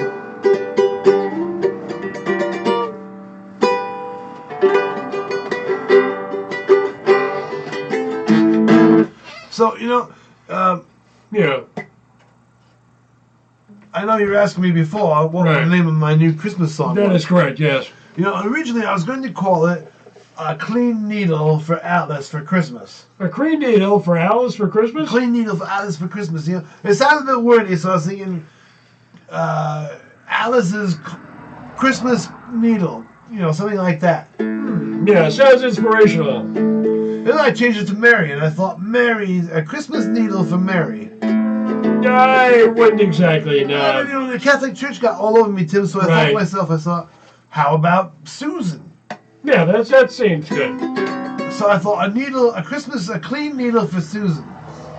It's a Christmas song, you know? Yeah. Then my wife pointed out to me, Tim, you know, she said, my mother-in-law's name is Susan, so I can't have that. Bad idea. I changed it, so I settled on Carol, you know? So I got it all printed up, worked up, and a clean needle for Carol.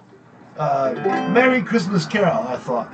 And then after I got everything pointed out, my wife pointed out to me that we got a neighbor down the street, Karen Lumley, who works for the friggin' BBC. Right. Now she's going to find this out, see, and think that I was talking about her. That she needs, first of all, that not only does she use a needle, you know, for apparently illicit drugs. Right, see, yeah. But she don't even have a clean one. And she This could be a problem. Tim, this woman works for the BBC. She should be able to afford a clean needle. Needles, yes. So, fucking Carol Lumley has fucked up my song, you know. I can't release it now. So have you called your song something else? I said, well, yes. And the thing is, she's really fucked up everything, you know. I mean, goodwill toward men and all that stuff, but Merry fucking Christmas to Carol fucking Lumley down the street, you know, who works for the BBC. Yeah. You know what I'm saying, Tim? Right, I understand. Fucking bullshit. Oh, is there a problem? But all the best to her at the holiday season, certainly. Of course. Certainly, you know what I mean. So, yeah, I'm going to call it, what I decided to do was, Tim, I decided to call it the Christmas Needle. What are some of the lyrics? Can you play a little tune for us? No, Tim, it doesn't have lyrics. You have to make up your own, you see. Well, what's the sort of a tune that you're doing?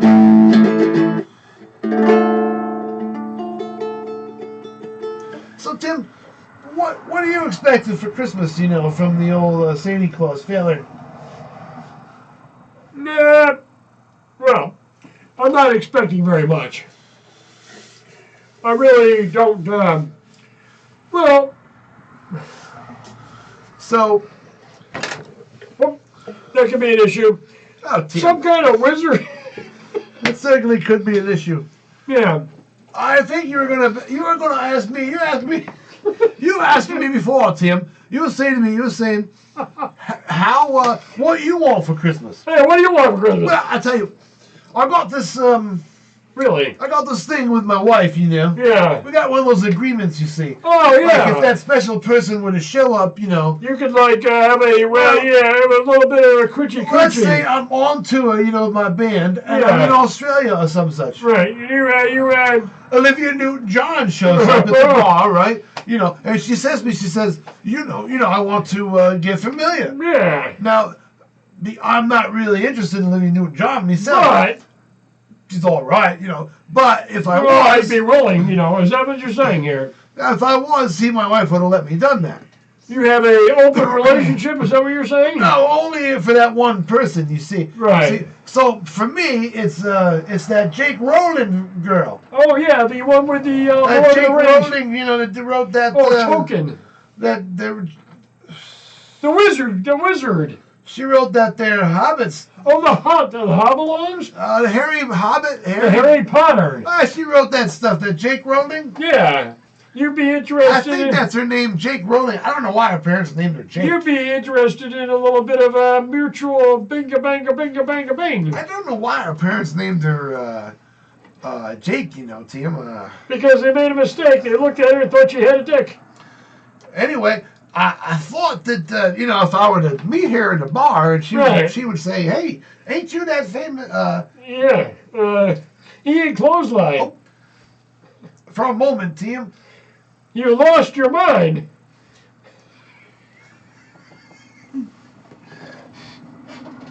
Well, right. I just went to space there for a moment, Tim. took me a moment to remember who I was, didn't it? That could be a problem. You know, you being as famous as you are. Well, you know, sometimes you can forget. Play us a little tune here, would you? But I wanted to tell you about that Jake Rowling woman. Oh yeah. I don't know why her parents call her Jake. Jake, she was jaking around all the time. So, you know, I thought it might be good for my music if I was to have a relationship with her. You know. Yeah. Well, not a relationship, but like a one-on evening. One nice thing. You see, and not because any of that there, not because any of that movie stuff or writing stuff. Just. Not because of that wizard stuff, you know. Oh yeah, just because you were famous, she's famous, it's fine. Your wife's cool. No, what I would like to have none of that Middle Earth crap, Tim. I want a sort of a conquest song, like, "Hey, I'll bang that broad that wrote them Hobbit." Oh yeah, now we're talking. You know what I mean, Tim? She wasn't bad. Yeah. Wasn't that her that wrote that there Hobbit, Middle Earth? You know, elves, Tim. Oh, elf, yeah. When did she write the, what other song did she write there? Ian. Did she write, wait a minute, that song, did she write the Token? Tim,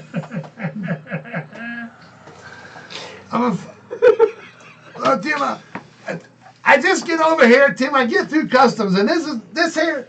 They did take your guitar, that's what I heard. Didn't they take you, had to replace it with something else? That was a serious problem. Hey, let me see that. I'll see if I can bring out some stuff in the things that you might be interested in recording. My mother was a farmer. My dad was a coal miner. They lived in Southern Virginia. And they did things with each other. Try that on your tune. Hey, that could be Ian Closelyne. That could be your new topic, your new show. Southern tunes from Ian Closelyne. Yeah, she was a Southern lady. My dad had a big dick. They lived across the fence line. But he was just a prick.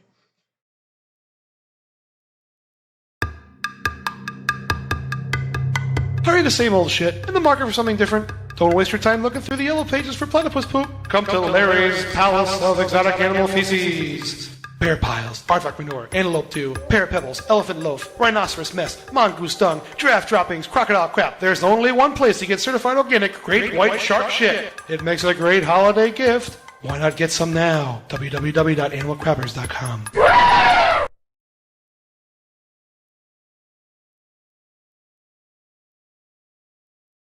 God don't like Jews very much. Why not? Well, they killed his son, didn't they? You ain't supposed to piss off the Lord. Oh, that's what I understand. Yeah. He pisses off rather easily. That's what I heard. Another reason he don't like the Jews is they all go to church on the wrong day. See, Saturday, the Jews all go to church. God ain't working on Saturday. That's his day off.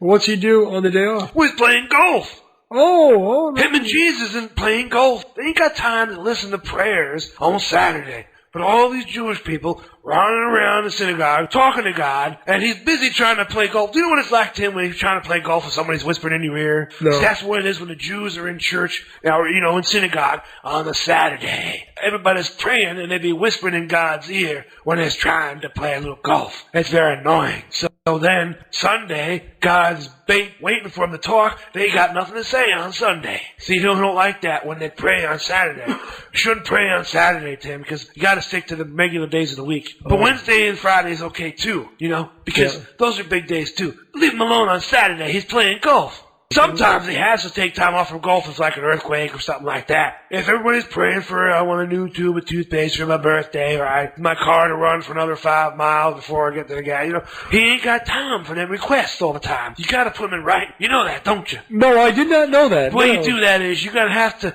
write down on a piece of paper your request and send it to me, past the shafter, with $15 cash. God loves you. You send me $15 along with your prayers, and I'll say the prayers in for you, kind of a proxy prayer service on Sunday when God's actually paying attention. You can pretend to be praying on Saturday just to keep your friends happy, but you're not really praying, so you won't be bugging God, whispering in his ear when he's playing golf. But I'll say the prayers for you on Sunday when God is sitting at his desk taking requests and whatnot. Call up on the God line, and I make a request for you. God don't like it when you whisper in his ear when he's playing golf. Nobody likes it when you whisper in the ear when they're playing golf, Tim. People gotta stop praying on Saturday.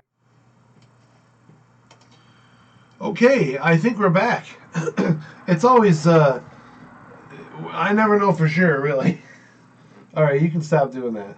Hello. Holy shit. Hi, everybody. Welcome to we're back. That's all there is to it. I had a little trouble in the last bit. I forgot how to talk with an English accent. Oh, there. But, what the heck, it's Christmas. Hey, we're having a good time here. It's the Mike and Tim Show. You're not going to get this on somehow. Some sort of professional broadcasting. Well, you certainly wouldn't get this on a professional show of any kind. Because they all got fired anyway, so that doesn't mean that this isn't professional, though. Exactly. And to prove the point, if that's provable, to a point, here we go. Well, I'm going to... you're going to activate the recorded stuff, the cool shit that we've done, and it's coming up momentarily. So coming up is actually the character we just saw, Ian Closelyne from Carter's Got Pills. Yeah. I hear he comes in a bottle. And this is a bit he did for a public service announcement for Rockers Against Drunk Driving. Yeah. And he also spoke about the dangers of Drano. Yeah. And other things. Don't do Drano. So it's a pretty intense bit. Pretty good bit. Yeah, it's a public service announcement. And it's a good public service from the Mike and Tim Show Public Service Announcement Department. A lot of people behind us on this. Exactly. So we'll be back in a couple minutes. Thanks for sticking with us. Here's one of our new bits we just uploaded. Yep. And it's the Mike and Tim's Big Holiday Special. You can see we decorated this tree behind us and all this. Nice tree right here. Oh, this way. Tim has been really busy. Right here. Yeah, I had to dig this stuff out of the backyard here and bring it in and put it up. They're buried every year. People around here aren't very Christmas. Oh, okay. Yeah, Good job, Tim. Bunch of Nazis. El Chippo here from the Mike and Tim Show with Ian Closelyne from Carter's Got Pills for Rockers Against Drunk Driving, reminding you reminding you to be responsible when you're partying out this season. Oh, that's right, Tim, that's right. Ian Closelyne here, everybody, for Rockers for Drunk Driving. No, it's Rockers Against Drunk Driving, Ian. Right. But the thing is, say you can't be driving down the road when you've got, one of them hypodermic needles sticking out your arms. It's not just drinking, Tim. There shouldn't be any heroin needles sticking out of driving either. Bad idea. Because you never know, Tim. Suppose you hit a bump and then there could be a blood loss. You could pass out at the wheel and injure yourself or other passengers. Right, you can cause a major accident there, Ian. Bad idea. Consequently, also,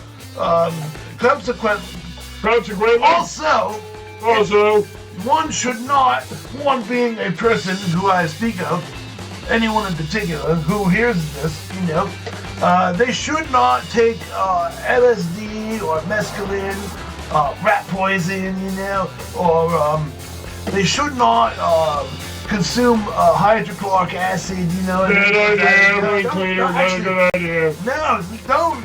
Always pull over before you have drain cleaner. Right, pulling over is a great idea. Park side the road, relax, do your drain cleaner, give yourself a few minutes to let it settle in, then pull out, go down the road, a little slower as you go, until it kicks in, until you're back to your normal sense of personality. So, this is Ian Closelyne here for Rockers Against Drunk Driving, but for responsible drain cleaner on the side of the road pulled over safely.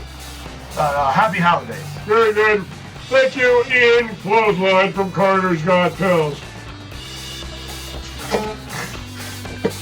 What a crock of shit.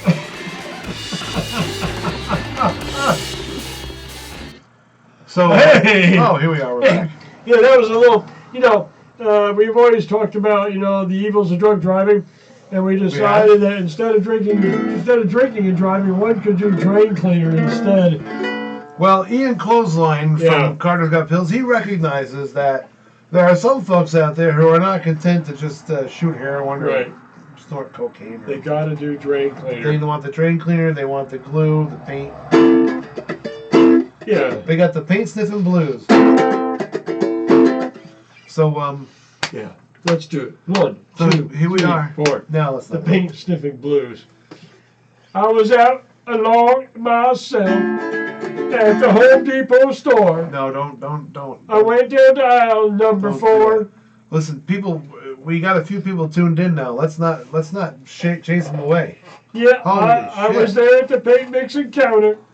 I had to do the glue. Unfortunately, I didn't have the money, so I left in a hurry. And they said goodbye. See you later, too. That needs a little work, but it needs to rhyme a little more. The paint sniffing glues. So, we got a couple of, a lot of viewers. So a couple. And we got a couple of likes already. Good. So, I mean, it's just pouring in. So, obviously, some real... Somebody actually... Connoisseurs. Connoisseurs. Is what I'm thinking. Like a plate of many colors. You never know what kind of audience you're going to get with YouTube. Right. Which is fine. And by the way, we have 25 subscribers now. Oh, excellent. Oh, yeah, 25 subscribers. That's a paramount of information. You know what that is? That is 25 people of superior taste. Intellect. Well, obviously of intellect, certainly. But I was going to say superior discernment, because they know bullshit when they're looking at it. And apparently, they enjoy the bullshit because they're looking at it. So, we like that, though. I mean, these people, somebody took the time to hit the like button. The up button. Yeah, the like button. A while back, some asshole gave us a thumbs down. And I thought to myself, really? Okay, if we sucked, which is certainly not unplausible. Yeah, exactly. Yeah, not unplausible at all. You could hold back the thumbs up. Okay, no thumbs up. Okay, fine. We accept that. But come on, you went to the trouble. They doing the down. They lifted their finger, as it were, or their hand, over to their mousing device, their human interface device. Bingo. And they pointed on his thumbs down. Really, I was depressed. And but we did? We did another show just because they did the thumbs down. You know what? You know what? Who gives a shit what some of these assholes think? Yeah. Because just like remember the guy who said we were borderline pathetic? Thank you very much. That is a compliment. Yes, absolutely. It's a bit of a backhanded compliment, Yeah, right. sure, but it's a compliment nonetheless. In other words, this guy was like, you know, I've seen some pathetic. Basically, what he was saying, Yeah. if I can paraphrase. Yes, right. And I admit I am paraphrasing a little bit. A little bit. A little bit. And he said, I have seen some total shit, total pathetic crap in my time, but you guys are only borderline pathetic. Yeah, right. So what he's saying really is, we're above the. We're actually above the whole list. yeah. If I can paraphrase a little bit more than before, right? If he was offered a choice between watching something totally pathetic and watching us, he would watch us because we are only borderline pathetic. Right. Yeah. And he probably would figure there's always a chance something might happen. Right. Or maybe we get hit by, maybe a plane will crash into the studio here and get captured. Right. You know, on live YouTube. Live YouTube. And Yeah. for once, I mean, all of a sudden we'll have millions of hits. Viewers. Yeah. Right. Yeah. Everybody wants to see that moment where we got hit by an incoming airplane. Right. Landing light coming through the window or something. Yeah. I mean, so what's next up on our list today? So don't do that. You don't want to give us the thumbs down because remember, it'll come back to haunt you. Well, certainly it's possible, especially at Christmas time. It goes to Christmas Mike and Tim. The ghost of Christmas. Ghost of Christmas comedy. Yes, right. That's probably what'll haunt you. The Ghost of Christmas Past. Do you remember that? But probably, I mean, even people who are religious out there are getting into heaven. Yeah. If you give us a thumbs down, God might not let you into heaven. He'd be like, okay, and here we are at the gate of heaven. And have you spoken to the Mike and Tim comedy show, and have you given them a thumbs up? What's going to happen? Why are you talking to a screwdriver? Well, somebody's got to. And what's going to happen? And this is a straight blade screwdriver. Yeah, what do you got against Phillips? So there's some kind of prejudice going on here? We don't know. You prejudiced against Phillips? Yeah, what's going to happen? God's going to sit there. The people are going to come up. They're going to get to the gate there. They're going to ask me, have you seen the Mike and Tim show? Give me a thumbs up. And what's going to happen? He's going to go like this if you said no.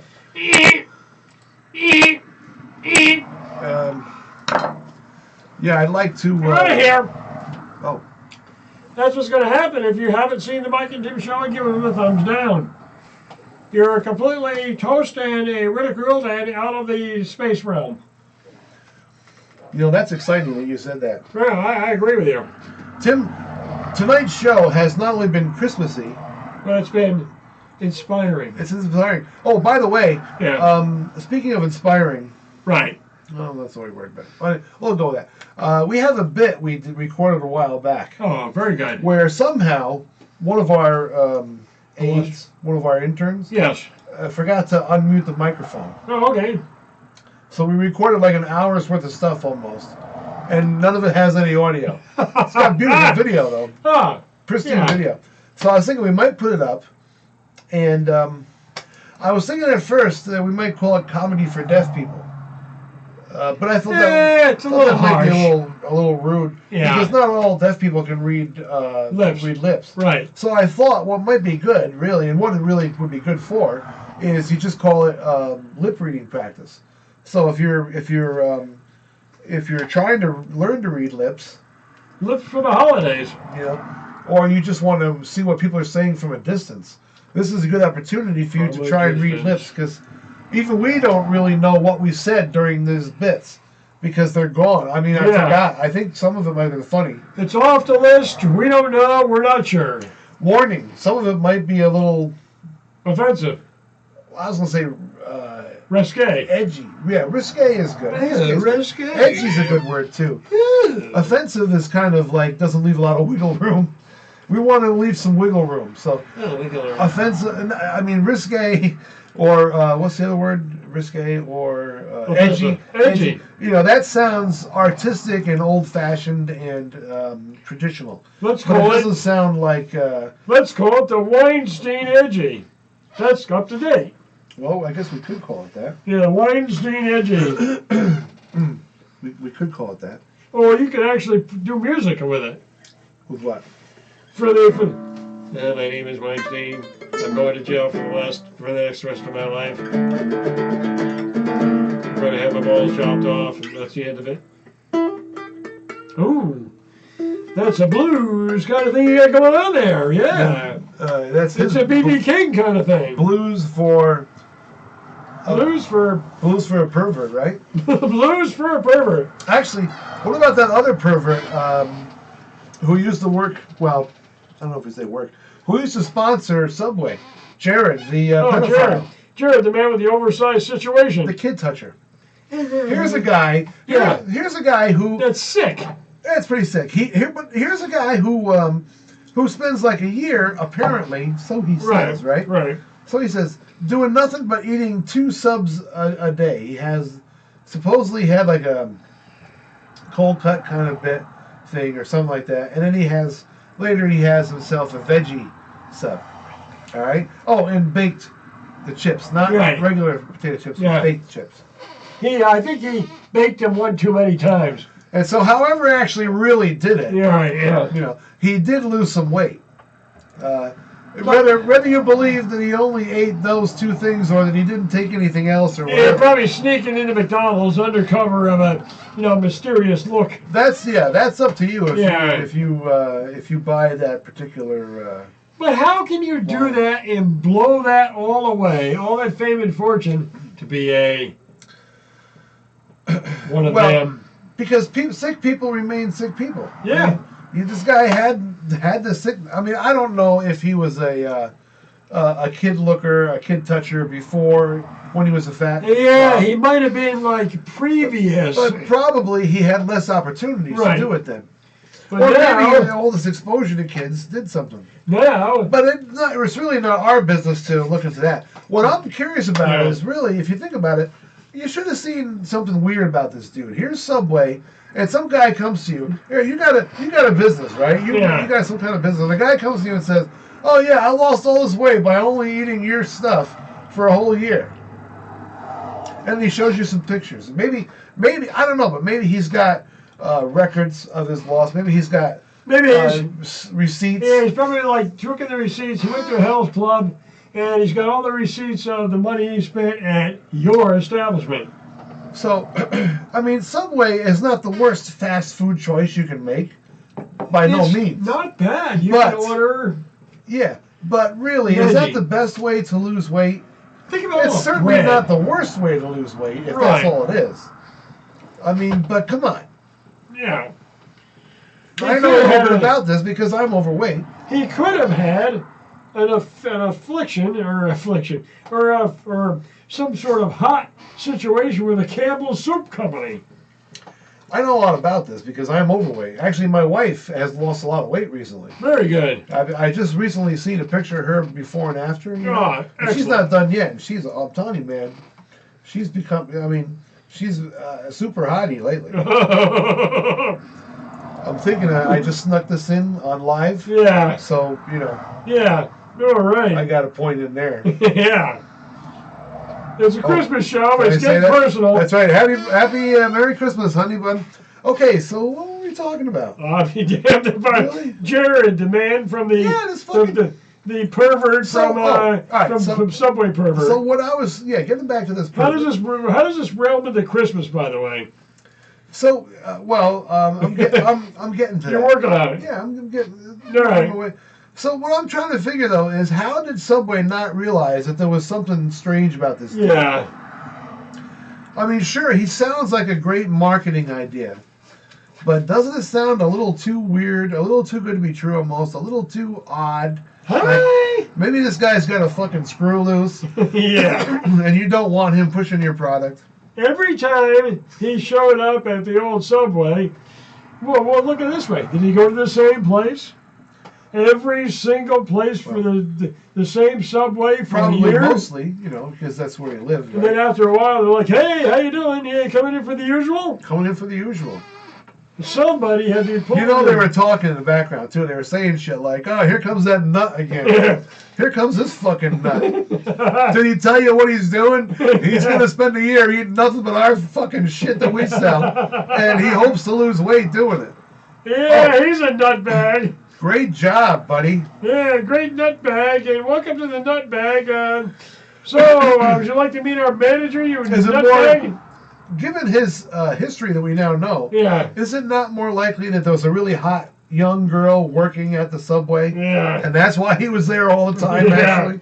And the rest was just bullshit? Yeah, I wouldn't believe it. It would be suspicious. I know the subway was owned by Harvey Weinstein Incorporated. Well, You know? Yeah. you know what I'm wondering? I'm wondering, is there something in that food that fucked him up? Maybe if you eat Subway day in, day out for a year, Yeah. you know, or the next thing you know, you're gonna be like a rampant pedophile. What do you mean, like a kid toucher?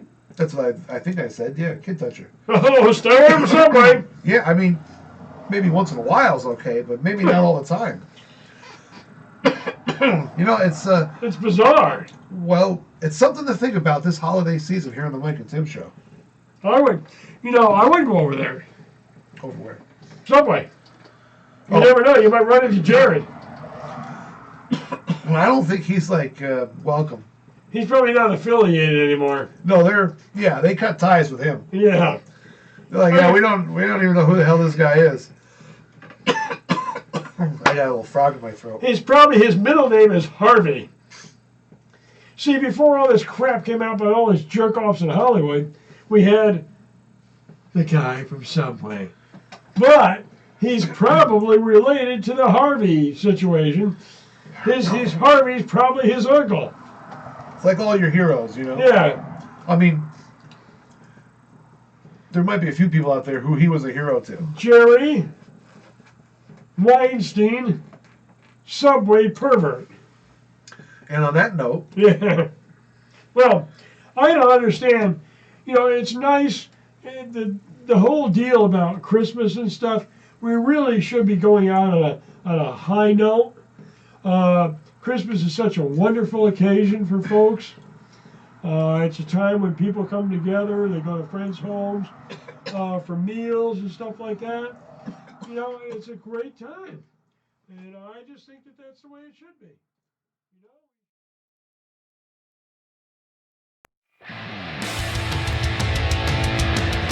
okay, here we are with the top 5 questions that remain unanswered.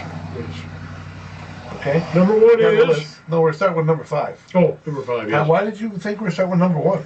Well, usually you do from number 1 up to 5. No, they almost always start with 5. I mean, they start at the top and they go down to number 1. It's Okay, countdown. whatever. Okay, so that's where we're going to do it. Why would you think they always... How many of these have you even watched?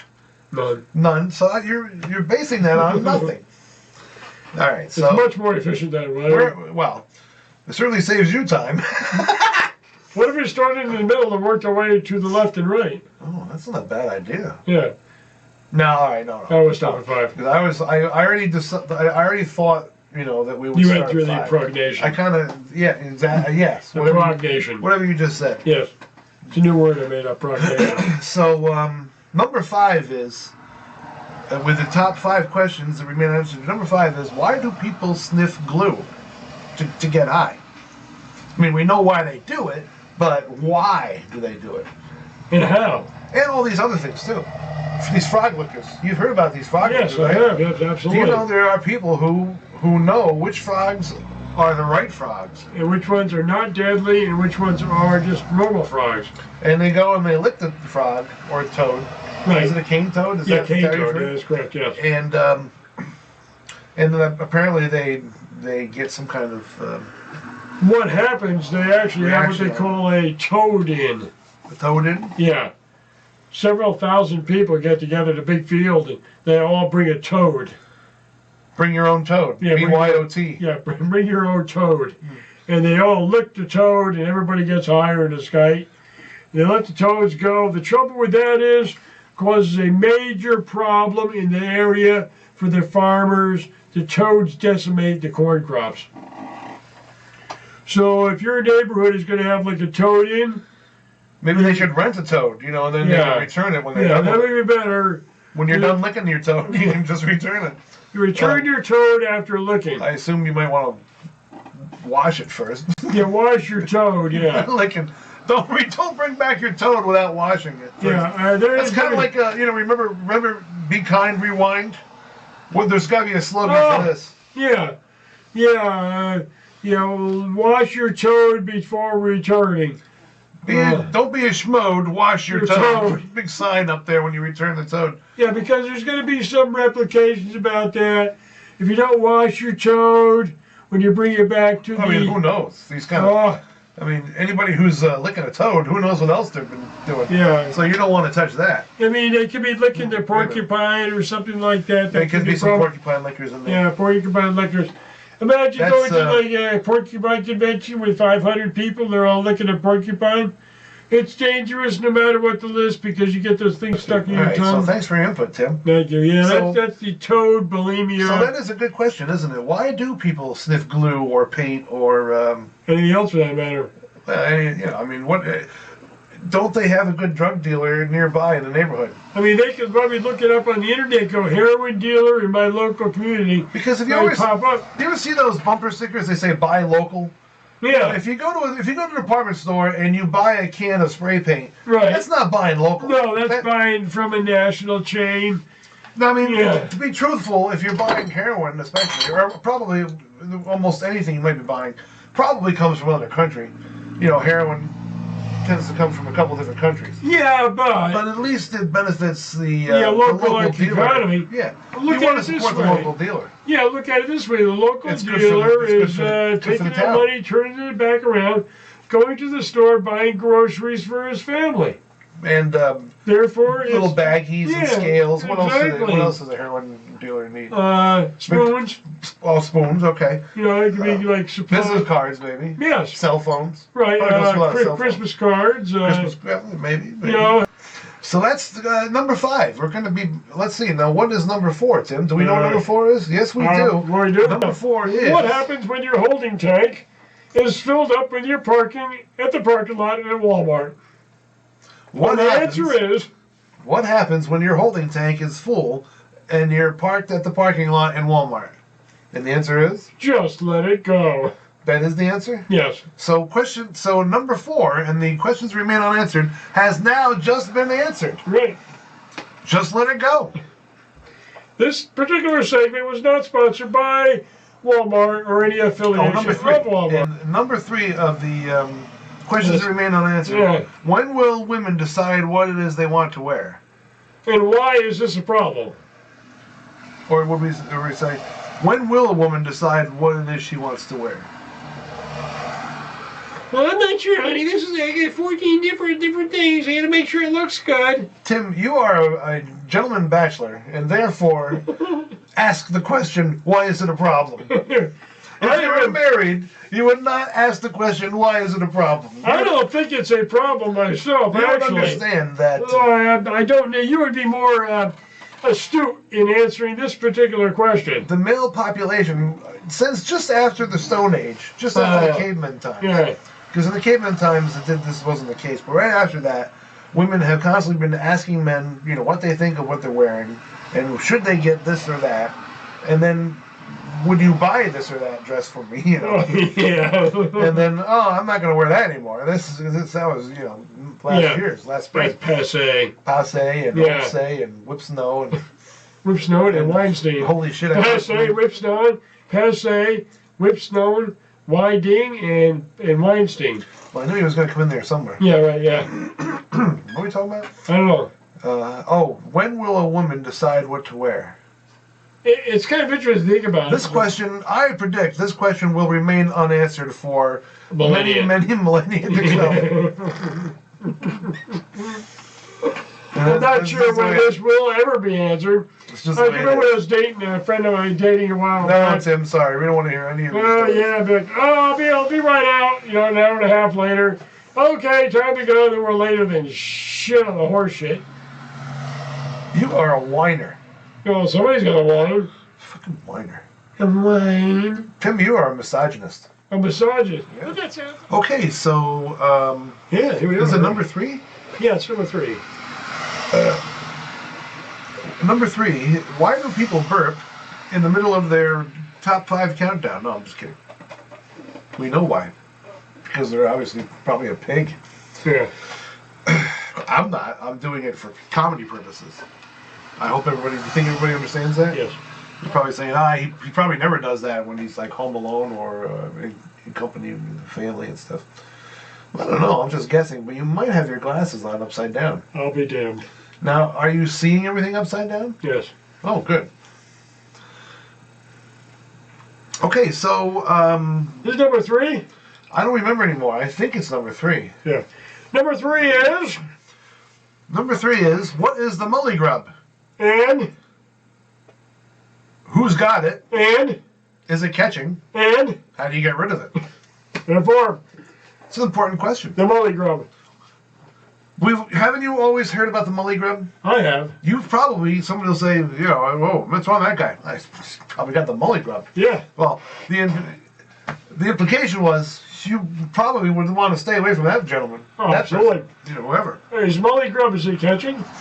Well, that's one of the We'll have questions. to describe the actual mully grub. It's a multi-part question. What is it? Yeah. Who's got it? And why is it there? Why? Well, that's good. Where does it come from? Well, maybe it comes from outer space.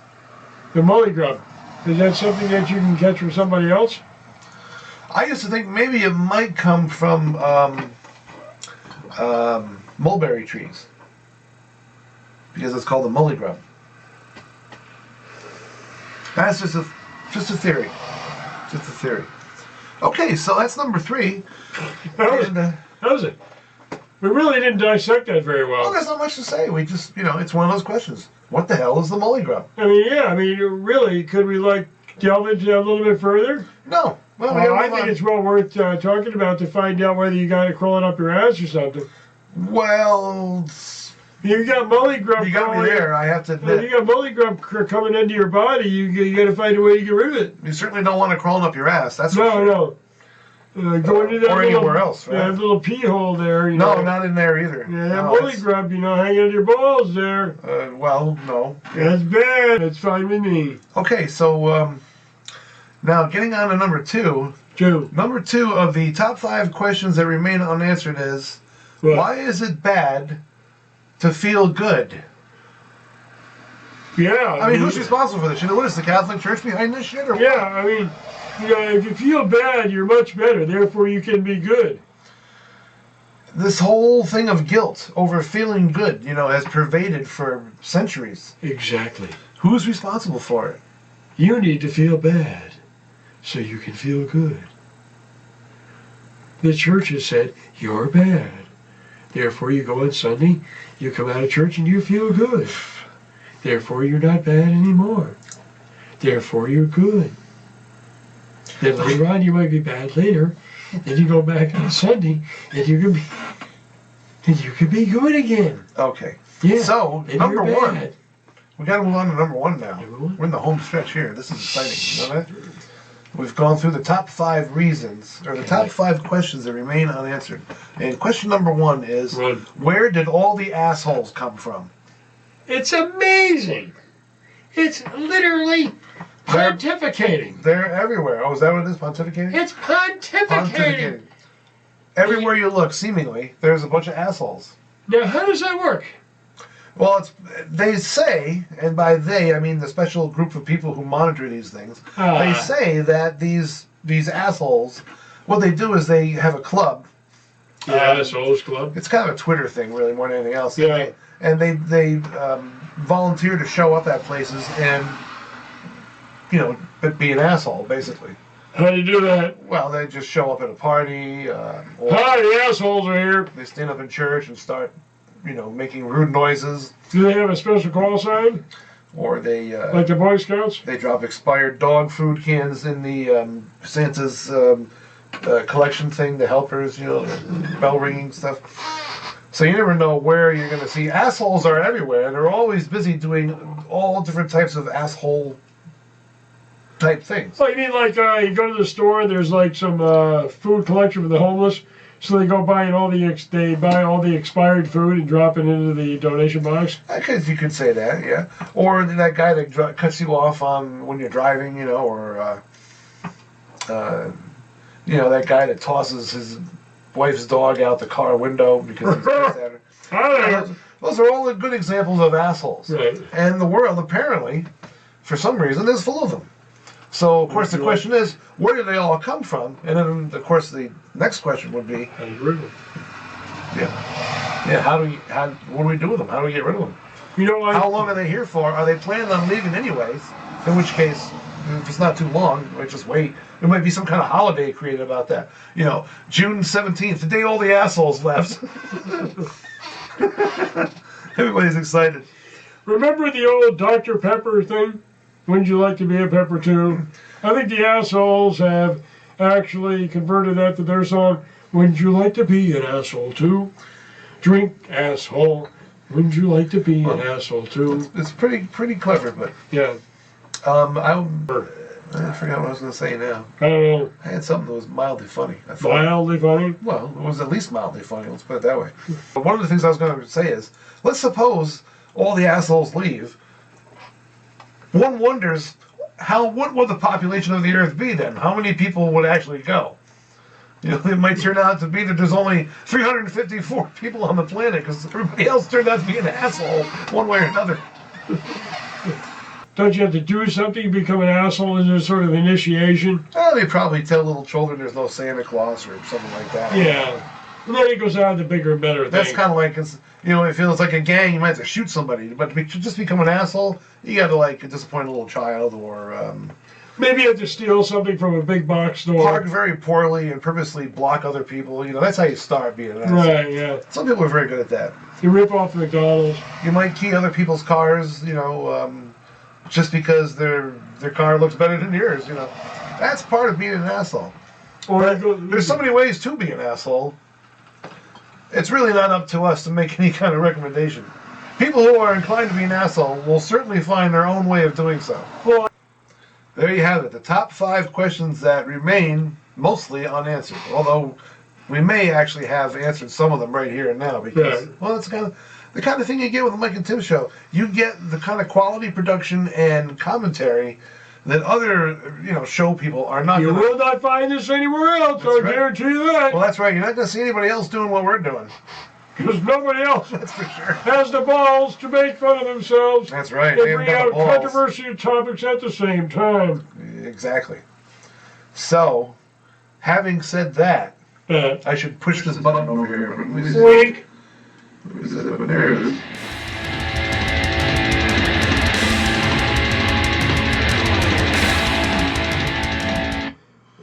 Well, here we are. We're back live. Yeah. Tim's got a see-through shirt on. Hey, how do you like that? Yeah, it's green. I'm exposing myself here. Tim, it is recommended that you do not expose yourself. No, it's highly unethical. I think we're going to talk about it in our outro. Well, wait, just got sidetracked because after you said that, our hundreds of millions of listeners wrote in quickly and said, Tim, please don't expose yourself. Okay, I won't. Not under any circumstances. All right, right. I'm just, Yeah, yeah. And then it says Merry Christmas, too. Right, of course. So we wanted to say thanks for everybody watching. Right. And this is our Christmas show. Our Christmas-y kind of show. I don't know when our next show is going to be exactly. We'll have to think about that. December, January. It'll be our show for the new year.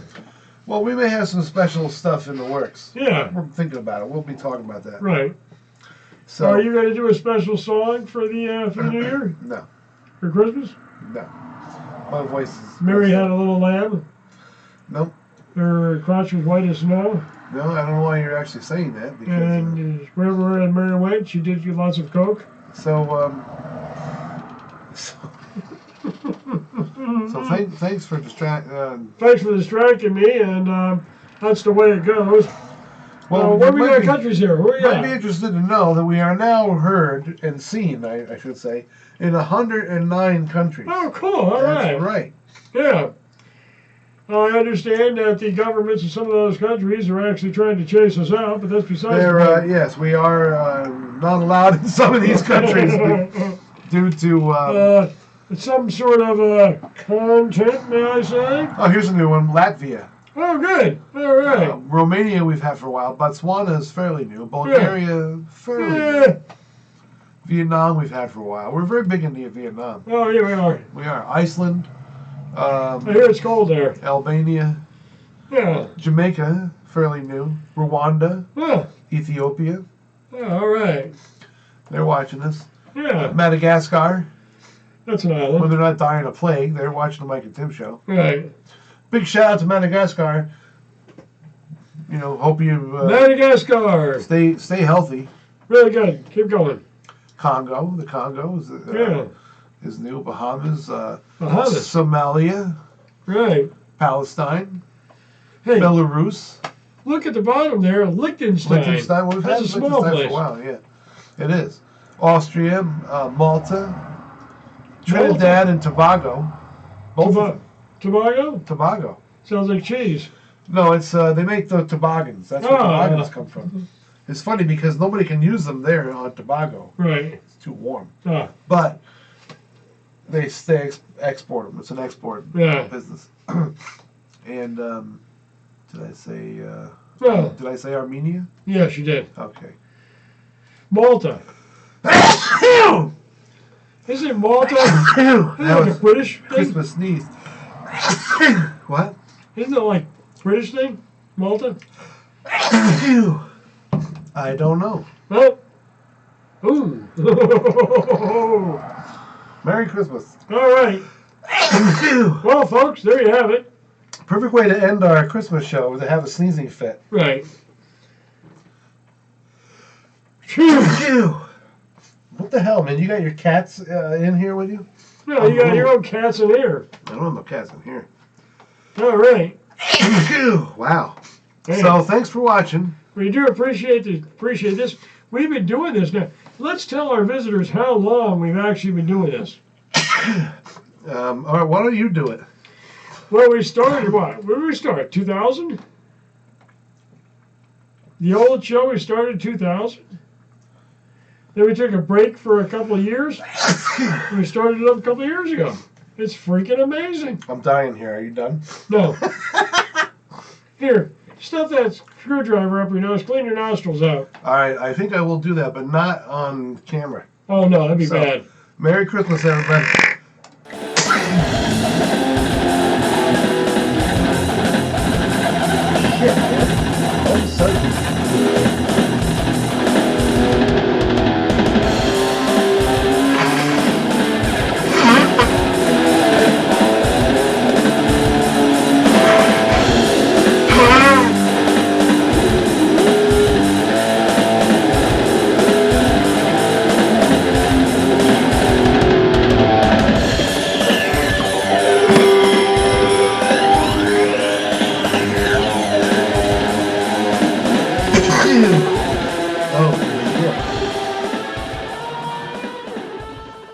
Merry Christmas, everybody. See you later.